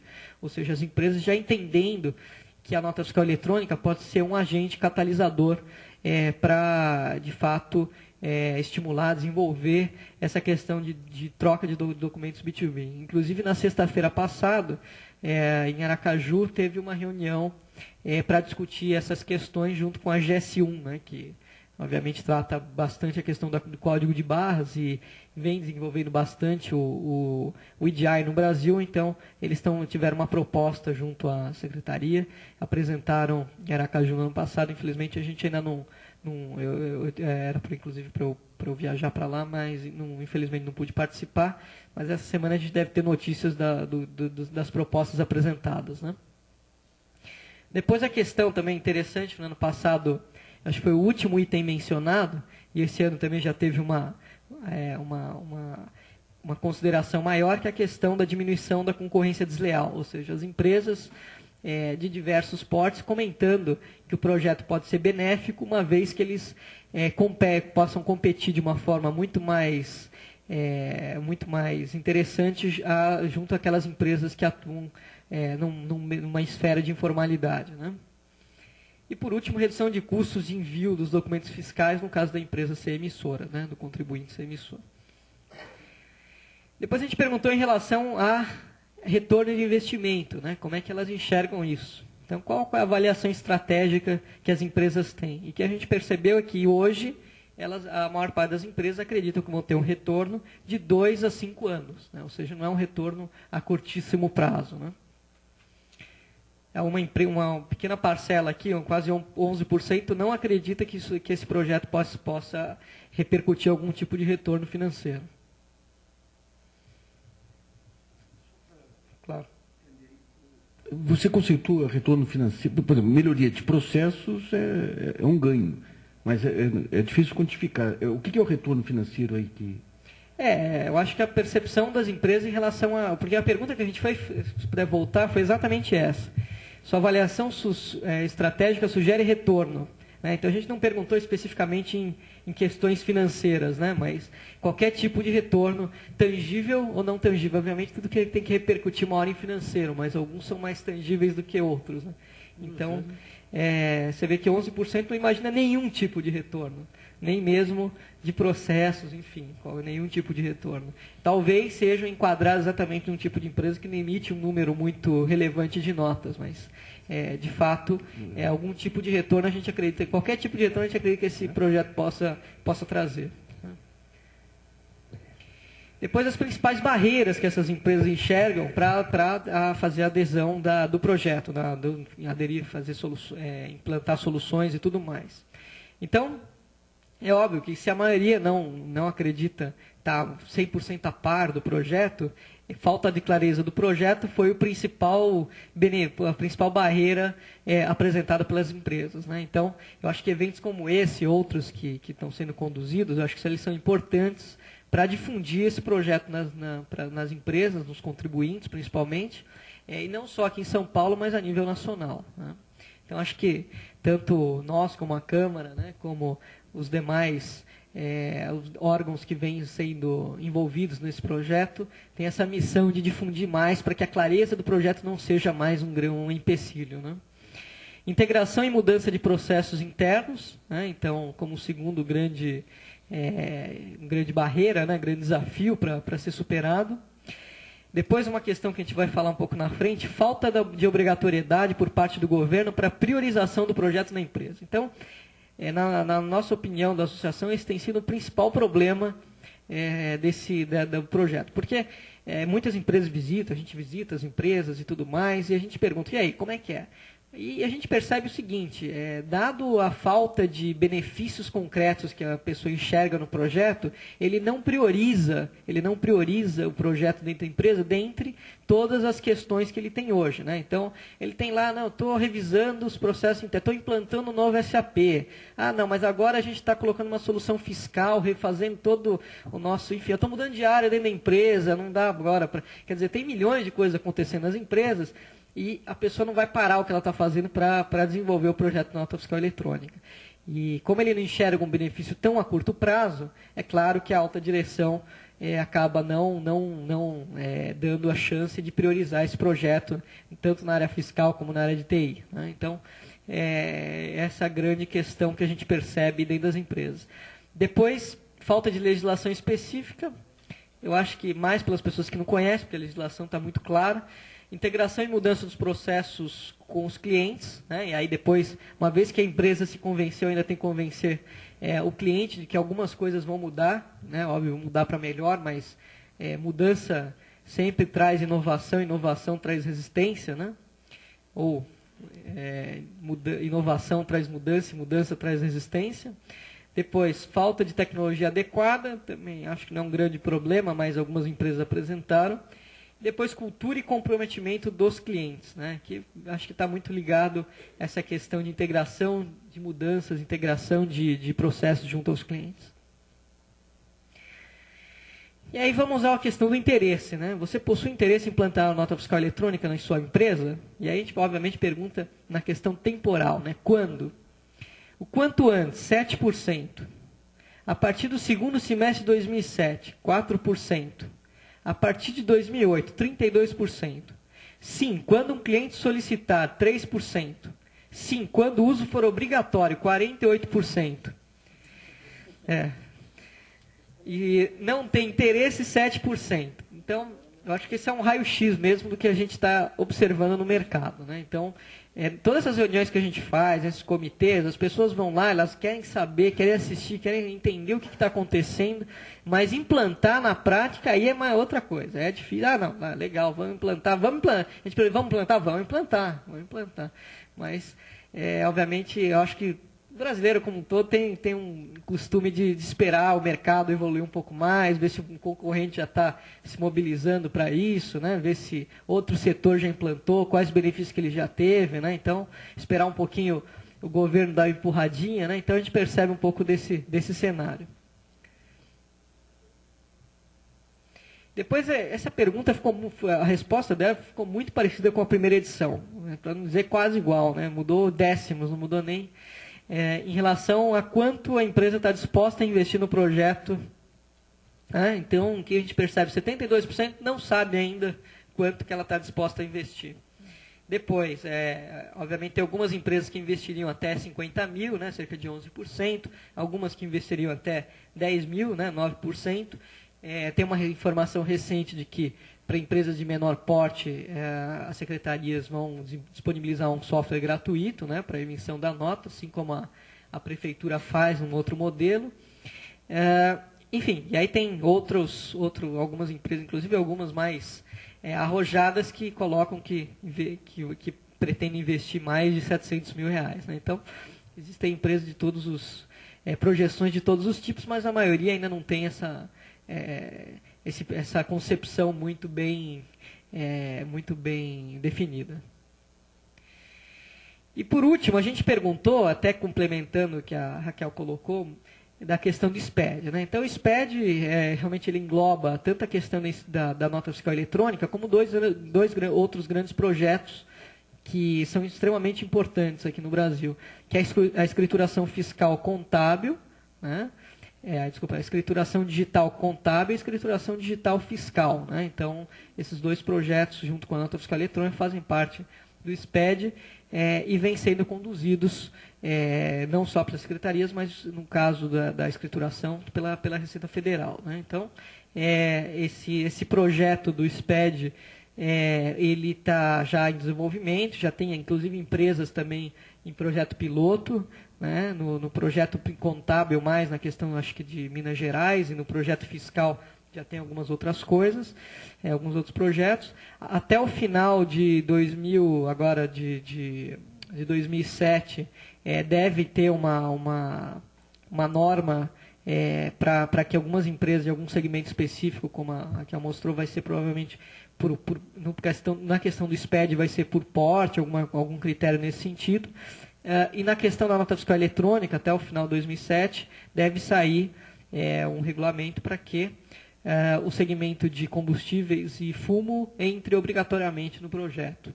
Tá? Então, provavelmente, porque são dois segmentos onde reina uma informalidade um pouco maior. Né? Então, daí o interesse por transformar isso obrigatório. Então, são os dois principais segmentos. Então, conclusões aqui que a gente coloca... já mais ou menos citei, né? Uma vez que as empresas não enxergam os benefícios tangíveis ao negócio, né? Muitos ainda não enxergam exatamente o que elas podem conseguir a curto, médio prazo, não priorizam suas ações no projeto, aguardando a obrigatoriedade imposta pelo governo. E a outra questão, mesmo com a alta repercussão do projeto da nota fiscal eletrônica no país, uma grande parcela de empresas ainda não possui conhecimento adequado a ponto de investir em tempo e recursos em iniciativas nesse sentido. Ok? Bom, era isso que eu queria passar, disponível para dúvidas ou qualquer coisa em relação ao projeto. Tá bom? Agradeço. Obrigado.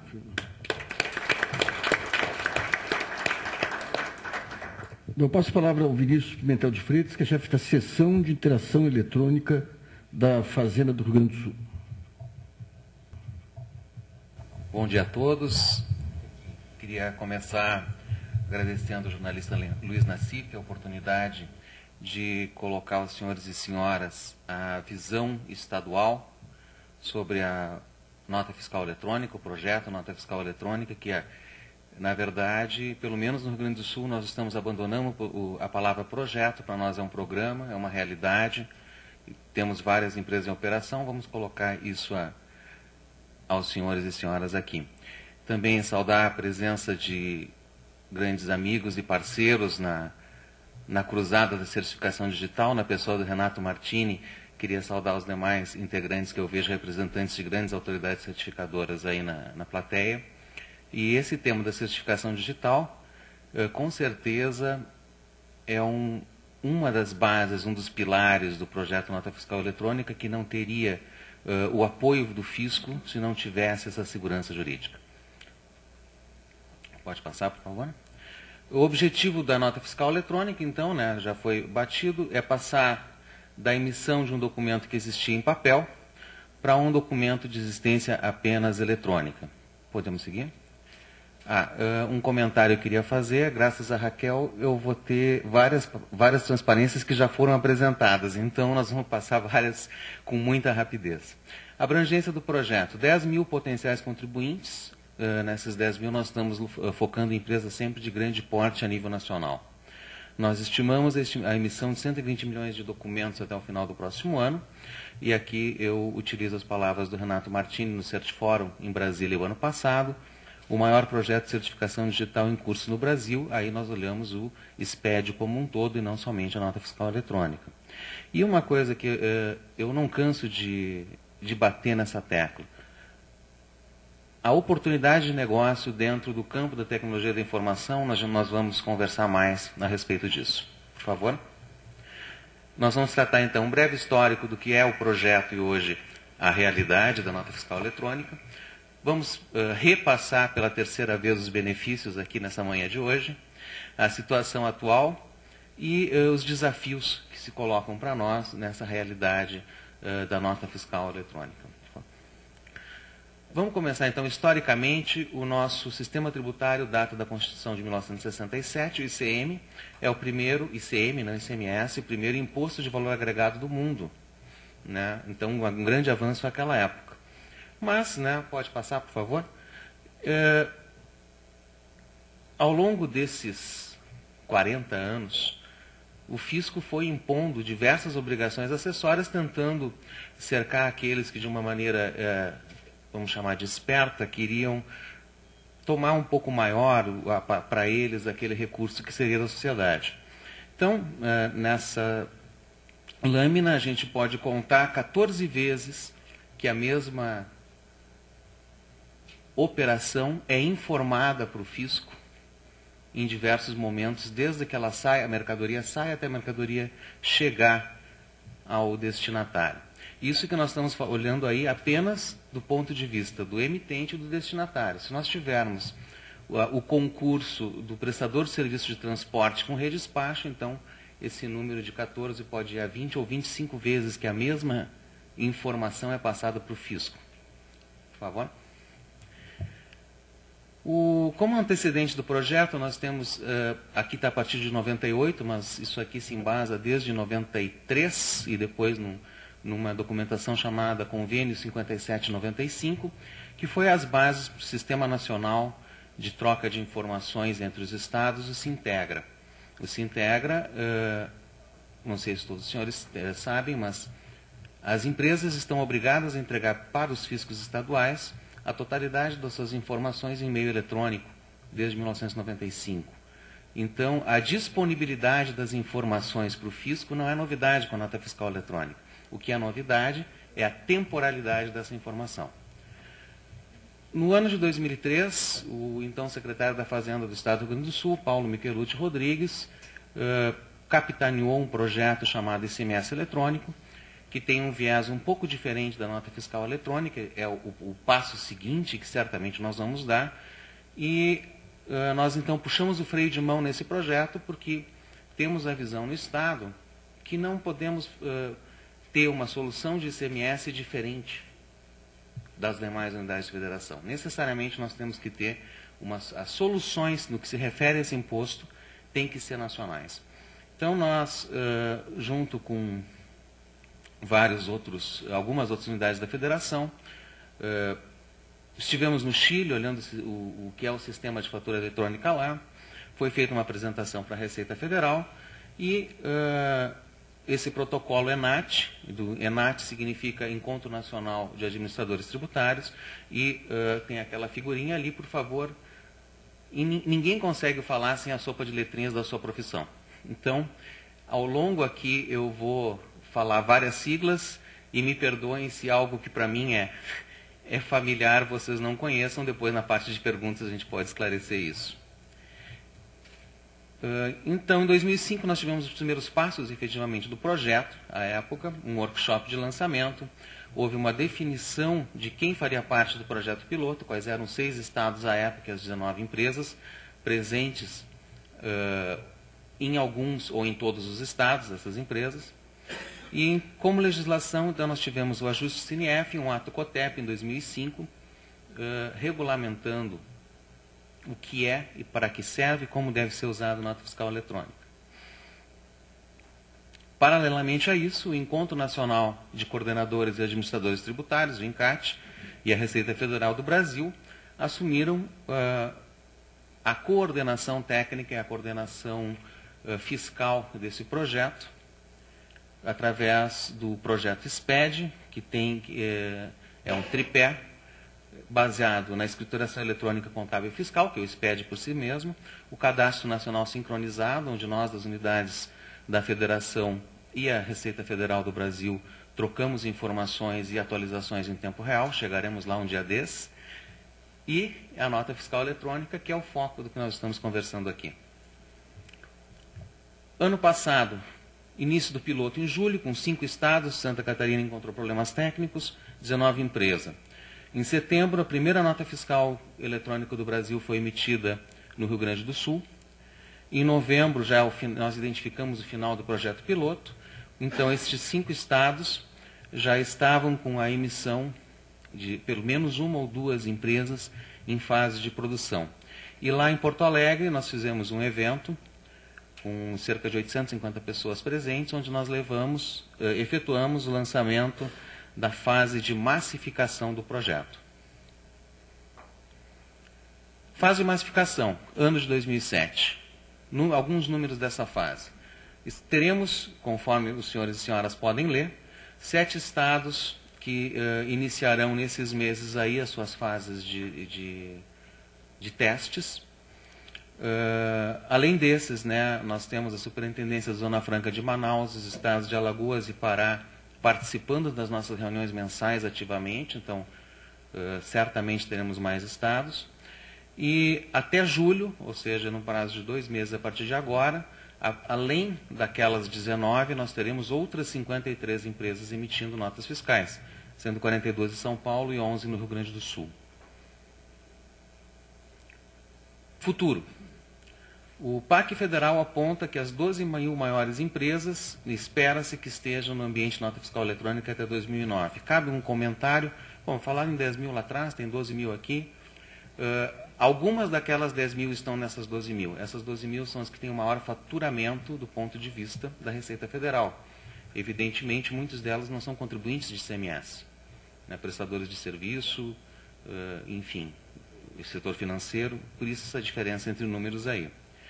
Tivemos o protocolo que a Raquel citou, da obrigatoriedade de emissão para esses ramos da economia a partir de janeiro do próximo ano.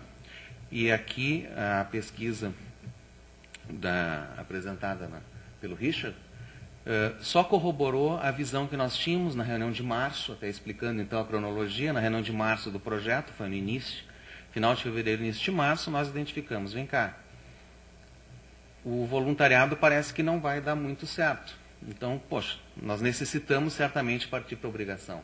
Então, a nossa percepção, a partir da conversa pura e simples, sem uma pesquisa científica sobre o assunto, levou à mesma conclusão que a pesquisa corroborou. Bom, vamos começar, mas tem que começar de alguma maneira.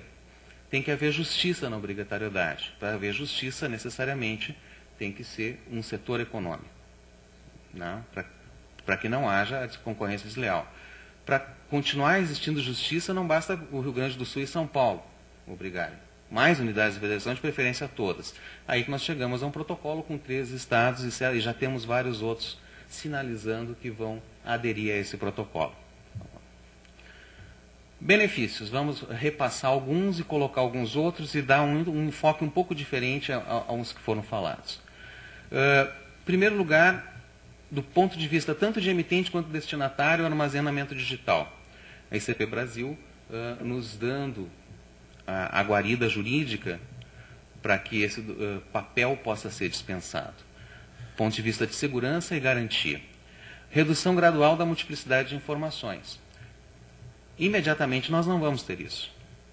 Por enquanto, emitir nota fiscal eletrônica, continua tendo que emitir a guia de informativa mensal, a guia de informativa anual, registrar no livro isso, no livro aquilo, etc. e tal. A partir do momento que a totalidade das operações da empresa for entrando no mundo digital, no mundo eletrônico, nós teremos a possibilidade da dispensa para alguns contribuintes dessa série de obrigações acessórias. Por exemplo, a impressão de livros fiscais. E o custo de armazenamento e recuperação dos documentos fiscais. É uma coisa que a gente sempre fala, tem o custo da emissão do documento. Mas, gente, vamos pensar na armazenamento e recuperação. Tem uma foto daqui a pouco que ilustra um pouco mais isso aí. O tempo de parada nos postos fiscais são basicamente nos estados do Norte, Centro-Oeste e Nordeste, que tem, às vezes, e esse às vezes é mais ou menos 95% do tempo, um caminhão fica 15, 20, 24 horas parado esperando que a nota fiscal seja digitada pelo fisco daquele estado na entrada do estado. Bahia, Espírito Santo e Rio Grande do Norte já estão implementando essas diferenças. Inclusive, isso aqui é um dos drivers que nós esperamos que venha a aumentar o interesse pela adesão ao projeto, porque vão ter filas diferentes nesses postos fiscais. O caminhão chega com nota fiscal eletrônica, passa reto. Né? Só apresentar o DANF, ler o DANF com código de barras, tranquilo. Caminhão não tem DANF, sinto muito, um amigo entra na fila ali, parece que ali tem um banheirinho, ali tem uma lancheria, né? Espera aí a tua vez. Minha opinião particular, o maior benefício de todos, o incentivo ao B2B. Né? A partir de agora nós temos um padrão que pode ser usado, se assim se deseja, pelas empresas e indústrias para conversarem entre elas. Por favor, essa é uma transparência da GS1 Brasil, do Frederico, né, numa palestra que ele fez, não na reunião de Sergipe, mas na reunião aqui em São Paulo, há um mês atrás, onde eles já estão colocando quais são as informações que estão com o XML proposto, com a padronização de XML proposta, né, e o fisco apoia. Nossa posição, olha aqui, ó, isso é um negócio, faz parte do negócio entre as empresas. Nós não temos que nos intrometer nisso aí, mas nós achamos que a utilização da forma de comunicação iniciada pelo projeto Nota Fiscal Eletrônica é um bom caminho para vocês seguirem. Por favor. Então, essa é a foto que eu falava dos custos de conformidade, né, do armazenamento e recuperação do documento fiscal eletrônico. Eu sempre falo, aconteceu com um colega meu lá em Porto Alegre, que intimou um grande varejista, né, pegou lá o papel e escreveu. Nós somos bons nisso, né, pegar o papel e escrever. Por favor, me entregue todos os seus documentos fiscais, suas notas fiscais dos últimos 2 anos. O cara olhou para ele e respondeu: onde é que eu encosto o Scania? Que é justamente, né, nesse volume de dezenas de milhares de notas fiscais por mês, encontrar aquele raio daquela nota fiscal, aquela nota que aquele fiscal pediu, pode levar tempo. E pode levar multa porque o fiscal acha que tinha que estar na mão. Né? Então, essa redução da localização do documento e do custo de armazenamento, eu acho algo bastante importante a ser colocado. Próximo slide, por favor. Ao destinatário já foi colocado, né, a eliminação da digitação, com isso aí facilita a escrita de entrada, e o planejamento de logística, né, naqueles grandes varejistas ou grandes comerciantes, né, que recebem nota fiscal. Ele já tem a oportunidade, se utilizar, por exemplo, essa padronização proposta pela GS1, já vai saber que vai chegar um caminhão, baú, com X pallets, o pallet número tal vai ter tal mercadoria em tal caixa, então ele já pode planejar o que fazer para quando chegar aquele caminhão com aquelas mercadorias que são destinadas a ele. Por favor. Bom, para o emissor, aquilo que é o que mais se coloca, né, a redução dos custos de impressão, em que pese isso ser a Associação Brasileira das Indústrias Gráficas sempre questiona esse dado, mas eu, do ponto de vista de leigo em papel, não entendo de papel, ou pelo menos da fabricação, na produção sim, eu não sei como uma folha de papel A4 pode custar mais do que uma mesma folha de formulário contínuo em 4 vias com carbono no meio. Né? Mesmo que para isso eu vou usar uma impressora laser em vez de uma impressora matricial. Inclusive, numa das empresas do piloto lá no Rio Grande do Sul, nós ficamos sabendo que tem gente perdendo emprego de descarbonador.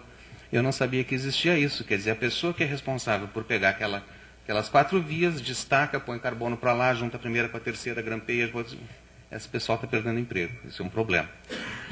Simplificação das obrigações acessórias, a dispensa da autorização de impressão e, consequentemente, a dispensa do talonário. Por favor. Bom, e para o fisco? O que vocês estão vendo? O que vocês notam? Né? Facilitar o planejamento da administração tributária, o acesso imediato às informações, quer dizer, nós temos um aperfeiçoamento daquele processo. Hoje nós temos a informação daqui a 30, 40, 50 dias. Então, agora temos a disponibilidade imediata. Compartilhamento e redução da redundância de informações. Compartilhamento entre estados e com a Receita Federal.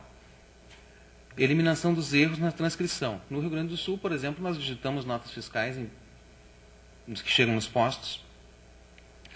Então, nós temos que confiar que aquela digitação foi bem feita. Todo mundo sabe que digitação tem uma determinada taxa de erros. Então, né, se nós já temos o documento na sua íntegra assinado por quem o emitiu, nós não temos esse erro de digitação. E, claro, né, o suporte para o projeto de escrituração fiscal digital, que é importante para todas as unidades de federação, para a Receita Federal. Com tudo isso, nós chegamos ao benefício da sociedade. Combate à sonegação, como diminuição da concorrência desleal. Em algum desses setores, que nós não vamos citar aqui, né, certamente existe aqueles que se beneficiam da não emissão de documento fiscal, em detrimento daquele grande industrial, daquele grande comerciante, que necessariamente, pelo seu processo, não pode deixar de fazer a documentação fiscal. A partir do momento que nós temos a obrigação da utilização do documento eletrônico no determinado ramo econômico, nós temos a diminuição da possibilidade dessa concorrência desleal, levando uma justiça social e, claro, onde existe isso, existe um aumento da arrecadação e o Estado vai ter, Estado com E maiúsculo, né, vai ter a capacidade de melhorar a prestação dos seus serviços, da sua função básica, que é a segurança, saúde e todos aqueles demais que a teoria do Estado nos diz. Mas isso é só o começo, né? Mais uma sopa de letrinhas aí. A nota fiscal eletrônica, com certeza nós vemos, alavanca toda uma série de tecnologias, a adoção de uma série de tecnologias por parte das cadeias produtivas do Brasil. Por favor.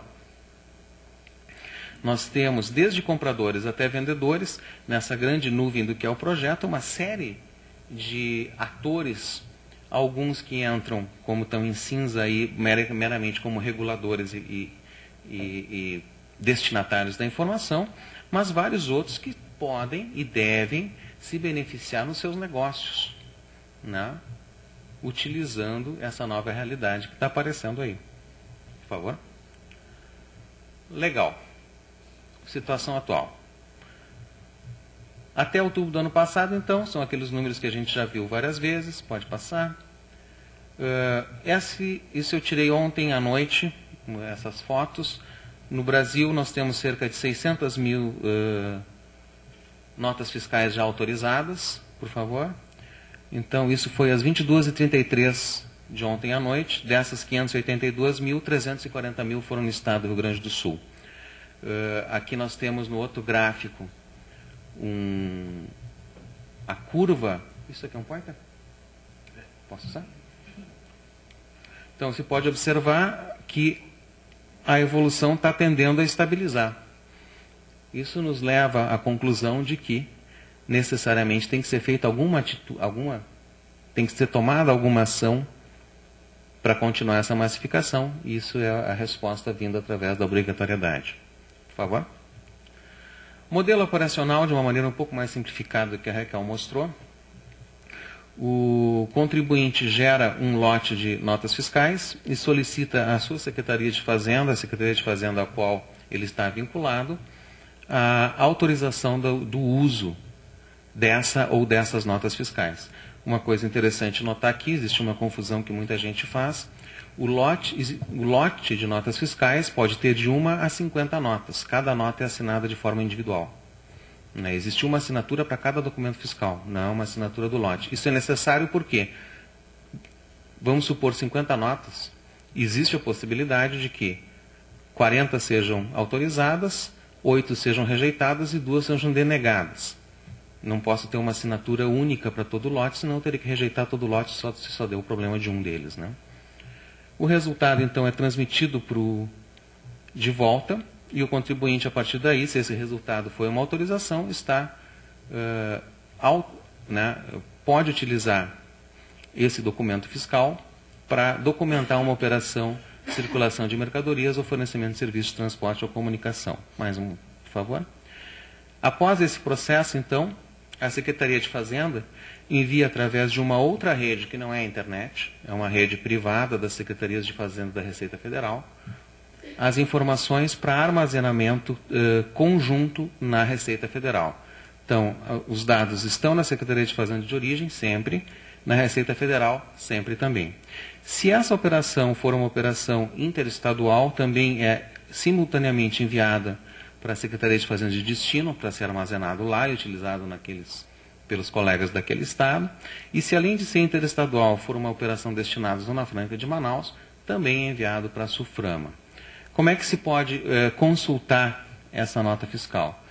A partir da internet, se pode entrar na Secretaria de Fazenda de origem ou no ambiente nacional, tanto faz, e verificar o estado daquela nota fiscal eletrônica. Como é que se faz isso? Mais um, por favor. Já foi citado aqui que existe um papel chamado Documento Auxiliar da Nota Fiscal Eletrônica. Um comentário aqui, vocês vão ver a partir de agora alguns slides com informações de empresas. Essas empresas expressamente autorizaram a utilização desses documentos fiscais deles em palestras. Por isso, só que nós estamos utilizando aqui, não existe então nenhum problema com o sigilo fiscal dessas operações. Então, o DANF é a representação em papel do documento eletrônico. Ele, de per si, não tem valor.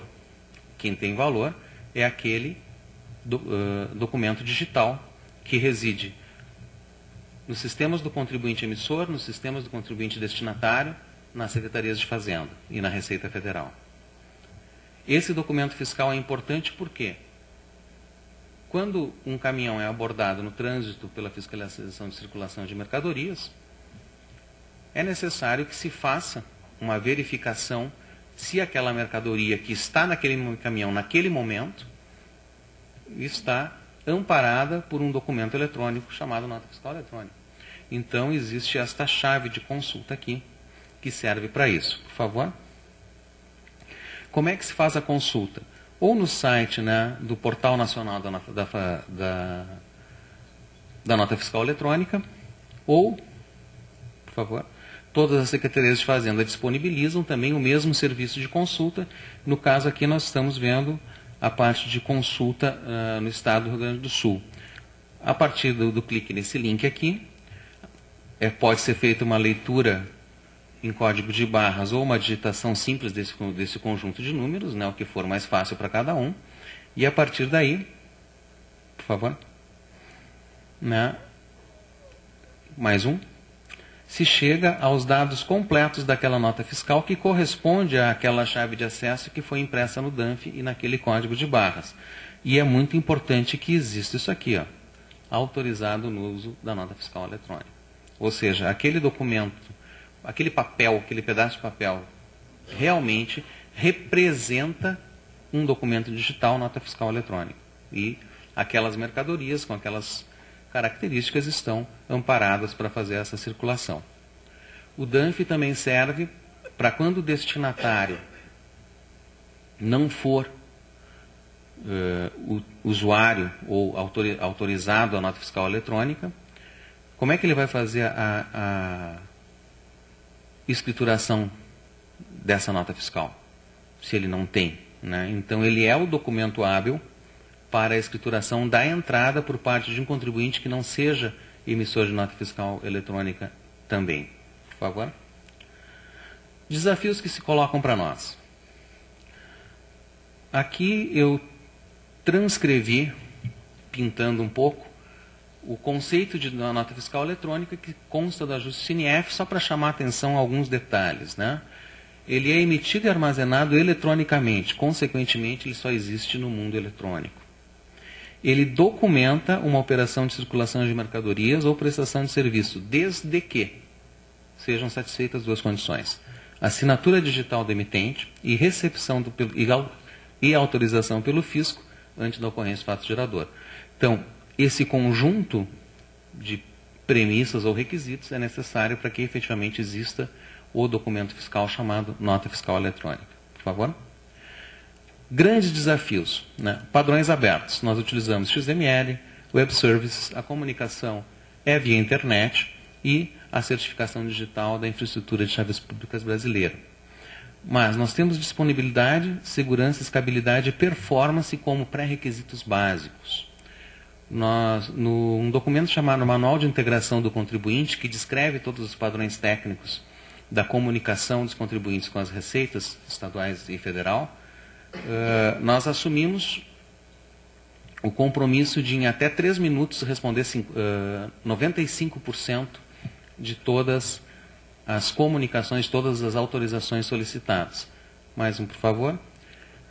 Isso dá o tempo atual médio do Rio Grande do Sul. Estamos respondendo 100% num tempo médio de 1,3 segundos. Né? Isso porque, claro, a nossa infraestrutura foi projetada para uma certa quantidade de notas fiscais que nós estamos muito aquém ainda, né? Evidentemente, nós vamos chegar aqui, sei lá, 5, 7 segundos até o final desse ano como tempo médio de resposta.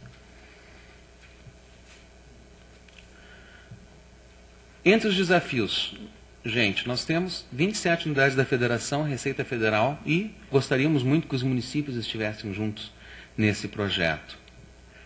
Hoje está tudo bem, estamos todos no início, todos estamos na versão 1.0. Daqui a 3 anos vai haver modificações. Ninguém duvida. Que modificação a gente não sabe, a gente sabe que vai ter. Então nós vamos ter que mexer em no mínimo 28 programas ao mesmo tempo. Sem contar com os programas dos contribuintes para atender essas modificações. Isso é um desafio. Temos que pensar o que vai acontecer então. Necessariamente então, né?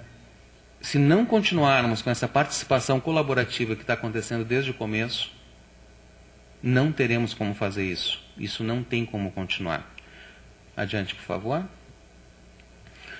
5 unidades da Federação hoje são autorizadoras.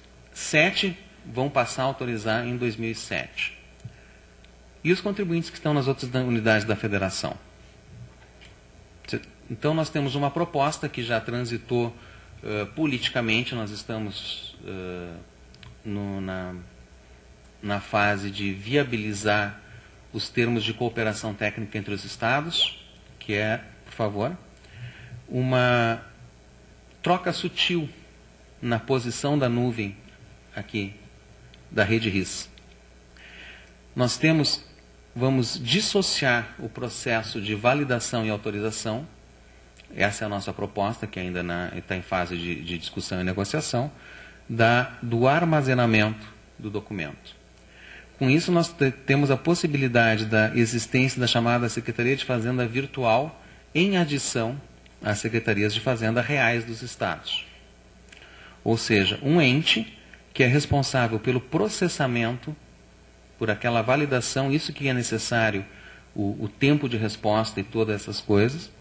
E uma vez que tenha sido feita a autorização, então este ente, seja a Secretaria de Fazenda do Estado, seja a Secretaria de Fazenda Virtual, através da rede RIS, transmite sempre para a Secretaria de Fazenda de origem, a qual esse contribuinte está vinculado, sempre para o ambiente nacional e as demais, demais destinos, se for o caso de uma operação interestadual. Quais são as vantagens desse modelo? Estados pequenos, que não têm capacidade ou interesse imediato no investimento, em desenvolver o seu programa de recepção, podem desenvolver somente o seu banco de dados para receber a informação e podem imediatamente aderir ao projeto, com as vantagens que para cada estado são diferentes, né? Então, isso é uma proposta, como eu dizia para os senhores e senhoras, ainda não está concreta. Por favor. E aqui, então, né, é uma opinião muito pessoal, uma opinião que vem da discussão que eu tenho mantido com outros colegas de outras unidades de federação, com empresários, basicamente no Rio Grande do Sul, onde eu faço parte do grupo de CIOs daquele estado. Então, nós temos vários fóruns onde conversamos e trocamos experiências. Quem são os grandes desafios? Para os contribuintes, eu discordo da pesquisa. Para os contribuintes, o grande desafio é tecnológico. O problema é a assinatura digital, o problema é a extração de dados do ERP. É aí que está pegando, é aí que está levando tempo. Né? E eu não estou aqui dando soluções, eu estou expressando os fatos. Né? Para os fiscos, desenvolvimento da aplicação, estabilidade, troca de informação entre as unidades da federação, como é que eu sei que aquele arquivo já foi, como é que eu sei que aquele arquivo não foi, como é que eu sei que aquele arquivo não foi 3 vezes lá para a Bahia. Né? Sincronismo dos bancos de dados. Armazenamento e utilização das informações. Gente, isso aqui é um mundo de informação. Não basta nós recebermos. Nós temos que estar aptos a trabalhar, a identificar eventuais indícios de sonegação, que nem sempre uma discrepância de dados é uma sonegação, né? Pode haver um falso positivo e muitas vezes é. Então, para nós, essa é são grandes desafios. Para todo mundo, processo de credenciamento. Eu desafio alguém a sair do zero e entrar em produção em menos de 90 dias. Né? Experiência que nós temos dos 50, ou sei lá, 40 que já estão hoje em produção, me parece que 3 conseguiram fazer em 4 meses. Já trabalhando em cima da experiência que os seus provedores de TI tinham adquirido com outros membros do projeto piloto. Então, nós temos que ter, e estamos trabalhando para isso no Grupo Nacional, né, possibilidade de facilitar o processo de testes. Então, nós vamos disponibilizar um programa para ser instalado nas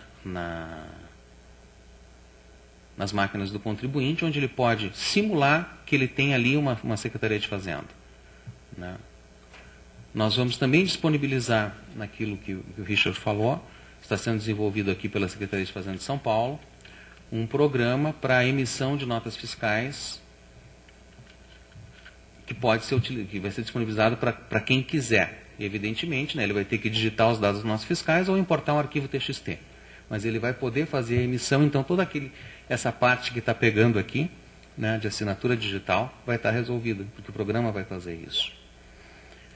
E a parte de emissão em paralelo, né, essa é uma outra parte que é necessário sempre. Lá no Rio Grande do Sul nós temos a figura do plano de implantação, onde nós perguntamos, quando a pessoa vai entrar no processo de credenciamento, a pessoa jurídica, evidentemente, nós perguntamos, legal, quantos estabelecimentos tem no Estado? Qual deles vai entrar primeiro? Qual é o tipo de operação que vai entrar primeiro? Qual é o volume? Qual é o teu pico de produção? Produção, entenda-se, emissão de documentos fiscais. Né? Existe uma distribuição ao longo do dia ou existe um pico em determinada hora? Existe uma distribuição ao longo do mês ou existe um pico no mês? Né? É necessário, então, esse planejamento para que o processo de credenciamento tenha sucesso. Por favor? Algumas conclusões rápidas, então. Nos prazos, começamos a pensar há 2 anos atrás. Temos uma realidade de que quase 600 mil notas fiscais emitidas hoje. Por favor.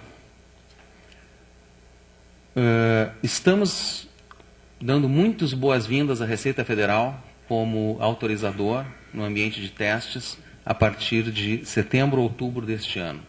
Né? Isso é necessário porque ninguém até agora citou hoje, eu também não citei de propósito, existe uma coisa chamada contingência. O contribuinte tentou autorizar sua nota fiscal com a Secretaria de Fazenda e não conseguiu comunicação. Não interessa qual o motivo. E aí? Né? O que ele faz? Bom, nós temos a Receita Federal como uma possibilidade de contingência. E temos também a Receita Federal nos dizendo que em dezembro estará em ambiente de produção. Isso é necessário por causa da obrigatoriedade, né, a partir de janeiro, da emissão de documentos fiscais para alguns ramos da economia. Vislumbramos que as 10 mil maiores empresas, e aqui lembrem aquele comentário que eu fiz de diferença entre os 12 mil maiores da Receita Federal e as 10 mil maiores de ICMS, até dezembro de 2009. Grande entrave a isso, aquilo que eu falei antes, processo de credenciamento. Por favor. Os incentivos, né, para os contribuintes, a redução de custos e a integração B2B, para os fiscos, evidentemente, a melhoria na qualidade das informações recebidas e a integração que está sendo provida, né, por esse projeto.